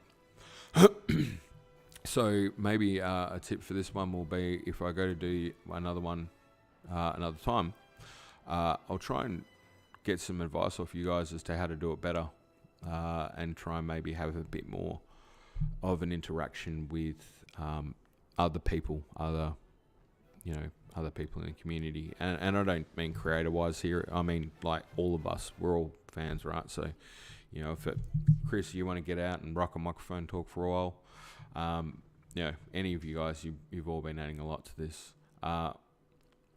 Organ, I'm going to shorten it like, go like that. You've been adding some great stuff. It's just all the guys that have been adding a lot of stuff. Happy for you guys if you want to add in and join in or do something, or find a way that works for other people, to share their stories and their ideas. Jordan, by the way, sorry, Jordan's been dropping bombs over on my Discord, like all this kind of stuff. So Jordan, you should send some of that stuff over to Laurelian as well, because you found some really cool stuff. And passionate theorizing. It's been awesome. Absolutely fantastic. So there, you guys sort of bounce stuff off each other, and find a way to share your passions and share it with other people who want to get access to it, and let me know how I can do that, because I think that's what I've kind of figured out. That's what I want to do. I would like my role to be a conduit. So then when I can go and play the game badly, I can just chill out and play the game badly and not feel under any pressure. That sounds good for me. All right. Organ, missed most of it, but wanted to support. Hey, no, you support all the time. You're a champion. That's awesome. I think you're on something this format. Love the collaborative environment. I think started. I was hoping to just put something out there, and it either didn't work or whatever, but at least you knew. So thanks, Jordan. That's really nice. I think round table chat thing would be good. Other people with a microphone, so you can hear another voice. I reckon Laurelian people would love to hear you talk. So that'd be good. But yeah, at the end of the day, I don't want to put anybody under any pressure. So, but definitely Laurelian, I think they'd be super keen to hit you up. So I'll just get you in that direction. Yeah, always open to Twitter threads, DMs, Instagram comments or messages, and of course Discord. Posted my links up above and DM'd you as well. Man, couldn't ask for any more. Thank you so much. That's awesome. And by the way, thanks for being cool when like I came into the community, because I came into the social media scared of this stuff. I still get nervous now. I'm not lying. But I kind of bounced some theory stuff. I went onto Monster Maze's channel because I just thought it seemed like a really nice guy and stuff. But anyway, I bounced some stuff over there and NBC, and I bounced some stuff off Leroy. He was really nice, and I was pretty chuffed. It made me feel like my crazy Zelda theory idea was cool, and thank you for doing that. It was really nice for someone who was pretty scared of social media. That was awesome. And it was a bit like I was talking with a friend, Boy Projects, yesterday, because he was like, I still don't get Discord. And I'm like, hey, it's all right, brother. I still don't get Discord either. I don't know what I'm doing on I don't even know what this platform's about. And I'm running a Discord. I got no idea. But yeah, thanks for being cool and awesome and really approachable. It's really good. And for all the cool stuff that you've been putting out there and for many years now. It's really nice. Yeah, that's what everyone's like, yeah, you're super sweet, and they're going to love on you and shit, so you just better get ready. You're going to get a display of that coming your way. So that's awesome if I can get that going. But, you know, aside from that, Leroy, and as much love as I'm sending your way, guys, all of you who are adding a lot to the chat and stuff, because I pretty much say that's the best part of what I'm doing. I think if anyone was saying they wanted to watch stream, I would say just look at the chat, because that's the value, that's the gold. So if any of you guys want to or come up with ideas of ways to collate that stuff, or you need some help, or you want to put your stuff out there, let me know how I can help. I've got a website as well. I know how to do web stuff pretty well, so I'm happy to stick stuff up. If people want a page or a corner, I keep saying Danny needs like a Dan's corner, and you can go there and do that. I reckon G-Quert should be just giving people sage advice all the time, and Ad should be trying to challenge people on things to get out of their comfort zone. Like, you know, this kind of stuff, Jordan, you've been throwing out just some insane stuff lately. Tiny, you should just be doing stuff where everyone gets to love on you because you're cool. Chris, everyone just wants to come see Secret Room. Yeah, this is what I'm saying. And I actually had joked, by the way, that there's this really cool idea that technically we could have a thing that'd be like Stream Team, because I reckon it's more like streaming is more like a team game. Free rope is exactly right. But I think streaming is like a team game, because Boy Projects, you guys, he's not in this one amazingly, but I think he's been nice to not do it, because if he did, he's got the best sense of humor, so he does the best jokes, right? And I was talking with my wife and saying if there was a battle, like sort of we could have a set where it's like stream teams, and so I could totally see him winning what I called it, in my mind I called it a streamy award that doesn't exist, but maybe does. But he would win the award for like the best one-liners, like he's just gets straight to the funny bone. So he's kind of like the buff for humor. And then depending on who's there, Big J, he's kind of like guiding it. He's like Xavier and everything all in one. He's like stay on target to get the job done, and drops the mic with absolute gold. So, you've got these roles. There's, Tiny, like now you come in, you're like a heel buff, just making people feel good and stuff. Jordan, you've just got this, this positive energy and stuff. 80, just chill. There's a lot of good stuff in a team, right? So what it is kind of like an RPG situation. So that's what I'm thinking we do. We set up an RPG kind of mechanic with streaming of the Zelda team, and we just take on another community. We just try and take on Dark Souls. I love Dark Souls, but let's do it. Let's see what the Dark Souls community's got. We'll do streaming. We'll do a stream team against them. We'll just bring in Zelda lore against Dark Souls lore. Nah, I like Dark Souls lore. Well, you know what I'm saying, right? I think, Dan, I know you got the D&D thing going, so I'm saying, dude, we could do something like that. It'd be cool. Cool D&D stuff. By the way, Dan, I still never have played D&D in my entire life. I'm a D&D nerd, but has never got to play. Someday, Dan. Dan's gonna be my first guy to play D&D with. I've never got to play it. It sucks. I got to grow up being a bogan, have metal dude, but I never got to play D&D. Nobody played D&D where I lived. Yeah, it was sad. Oh god. Anyway, I'm gonna wrap it up there because this is going to get painful now. But yeah, thanks, guys. You guys are awesome. You're super fun. Keep doing what you do best. I'm going to try to just work on facilitating what I can. So ideas and stuff, just throw it our way. I know Dan's happy to help as well. What will I be doing moving forward? Don't know. I'm going to be smashed with work after I get, but I'm going to stream. So I'm going to have to stop. I'm going to turn this off, give myself 5. I'm going to jump back on, throw up Dan's thumbnail before I do. So there'll just be some hold music for about 5 minutes, just so I can clean myself up a little bit and get another cup of coffee. And I'm going to go destroy Link in Breath of the Wild for a while and see if I can do even Todd Island. So look forward to that. And as for what I will be doing with my other content, I don't even know. Can't tell you. I'm going to try to get the theory video actually done at some point. And I'm so sorry for the delay, but yeah, I don't know. So, struggling, man. Parenting, life, it's a lot going on. We've all got a lot going on. But hey, the upside is chilling out and hanging out with you guys. So it's been cool. Kiwis! Kiwis, like out of the blue. How you going? Haven't heard from you for ages. You're just normally like just chilling out in the background. What? Oh, and Amber, by the way, if you are at all hearing this at some point, you were the inspiration for this idea. So thank you. Because just putting a random comment on, thanks. Putting a yeah. The name is that's why I just say Kiwis. You will always be on my. Do you know what? You're awesome. You're absolutely awesome. Thank you. And you've changed your profile pic. Oh, I have to see what that is. Yeah. Oh God. Wow. Do you know what? And so yeah, Amber, you were the inspiration for this one. And it was a point saying an innocuous comment.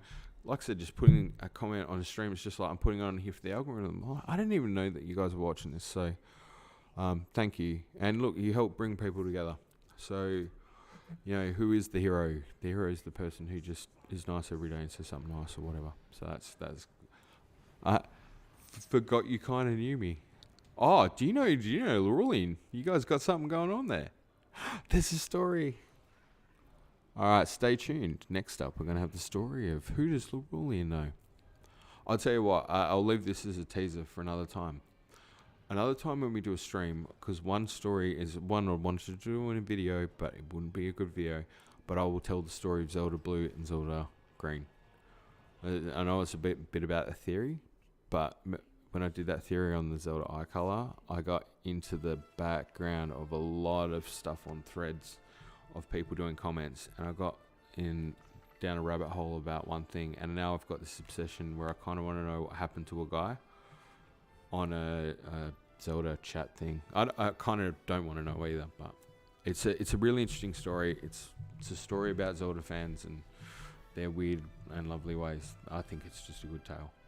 It's definitely I'd like to share that story because it told me so much about this community and how it's been going for a long time. I'm everywhere. Oh my God, you're an omnipotent presence. I get to know a lot of people, but names are always hard to remember for me. The experience sticks though. Wow. And a dream barbecue. What is that? That's what it is. Really cool. Huh? Okay, I'm gonna call it. I'm old manning it at this point. I have no idea I got no idea what these young kids are saying. E&A dream barbecue. Kiwis, I don't know what that means. I don't know. I don't understand. I get lost on acronyms. I managed to crack 3 yesterday. I was so impressed with myself. But yeah. Anyway, rambling. Thank you guys. You've done so well. Thanks for saying good stream. Thanks, Jack. By the way, still sick name. Such a sick name. Take it easy. Be chill. Be nice to each other. There's just people connecting. Should I just leave the stream up? Like, are you guys? Do you just want me to leave the chat up? You guys can just hang out. I think this is good. If anyone's listening to this later on, I have been dribbling for a while, but in fairness, these guys are all sort of chatting with each other and connecting. So that seems like a positive thing. You don't want to really just stick a wedge in that. They're doing better than me. This was a lot of fun. Yay. Well, there you go, Laurel. So I'll quite happily, if you want to, man, you want to get out there. I actually love that. I love that idea. And this, by the way, I had this really stupid and sick idea, which was kind of doing like a interview thing with people in the Zelda community just in general, and just like, you know, what is it your favorite thing is in that? Because people just like hearing stories about other people in the community too. I think I do. I like to know what other people in the community like. We're all, you know, sort of fun people. So yeah, if you would like me to enable something where I fill the sound with the incessant humming of my flapping lips, not making any liquor sense, and having absolutely no shame while you engage with people, that would be amazing. And I'd happily do that. That'd be really cool, actually. And yeah, there you go, mate. I just set up a stage for people to love on you. Like I said, be great. You got Brute coming in now, and in fairness, if you want to come hang out in the stream later, maybe I should. What I'm going to do, yeah, my reputation, good dabbing. If you want to come hang in the stream later, it's your call, to be honest, whatever. But yeah, I'm sure people will love that. What you will get to see, Rick will keep me busy, just throwing challenges, like asking me to be in 6 different places at the same time. Won't you, Rick? By the way, it was Rick's birthday yesterday, and he got a watch. And he went out for dinner, and he still popped in and said hello multiple times throughout the day. And he went and caught up with his parents. It was very nice. This is my Zelda community. I get to know what people do. I ask them what they're enjoying, and it's fun. I'm so excited because, as I said, Welsh Joe gets her Elgato today. She's going to be all excited and nervous for that, so I'm hoping she's going to be cool with that. And I'm glad Tiny got to enjoy a stream chill and not like having to work. That's really nice. All the stories we've got, and Chris got to hear about him having a room again. All right. What about Laura? I can hop in the stream. I love watching and playing Breath of the Wild. Cool. All right. We'll see you there soon. Happy birthday, Rick. Thanks for now. Rick, everyone's good. You kind of timed it perfect, dude. I'm gonna wrap up this one. Give myself 5 and then jump into episode 14 of watching a man try to run out of stamina sliding up a hill. I was going to call it that, but I actually think that's probably actually the most accurate name. Tiny, I said yesterday, it's the struggle. Struggle's so real. I'm not actually sure if I fell asleep this morning playing it a little bit. I was tired. I hadn't slept. I've been working on API stuff for 2 days straight, so it was terrible. Anyway, but what a way to wrap up the stream. This is the kind of quality journalism. Honestly, it's absolute madman. I can't believe you guys actually tune in. So yeah, how lucky am I? That's a good way to end it, actually. I am very lucky. How lucky are we? We've got a new game coming around the corner, and you know what? That is sensational. Could not do any better. Keep being amazing. If you tuned into the stream or hear it later or whatever, keep being amazing because you guys are. And you rock people's worlds like Amber. Just putting a nice comment on there. You know, change someone's life for the day. She gave me an idea to do something different and just throw yourself out there. So you'd be surprised what you do when you say something nice to somebody or whatever on the other side of the planet. What a difference that can make. And you know what? If it doesn't make a difference, just stick with it anyway because that means you're a good person, you rock. And we need more people like that. Other than that, let's get excited about Tears of the Kingdom and let's not worry about it being a bad game. Let's just get in and have a good game. It's going to be awesome. Until then, yeah, look after yourselves. Don't piss off any cuckoos because they'll come and swarm you in a horde. All right, I'll catch you guys soon. And yeah, thanks.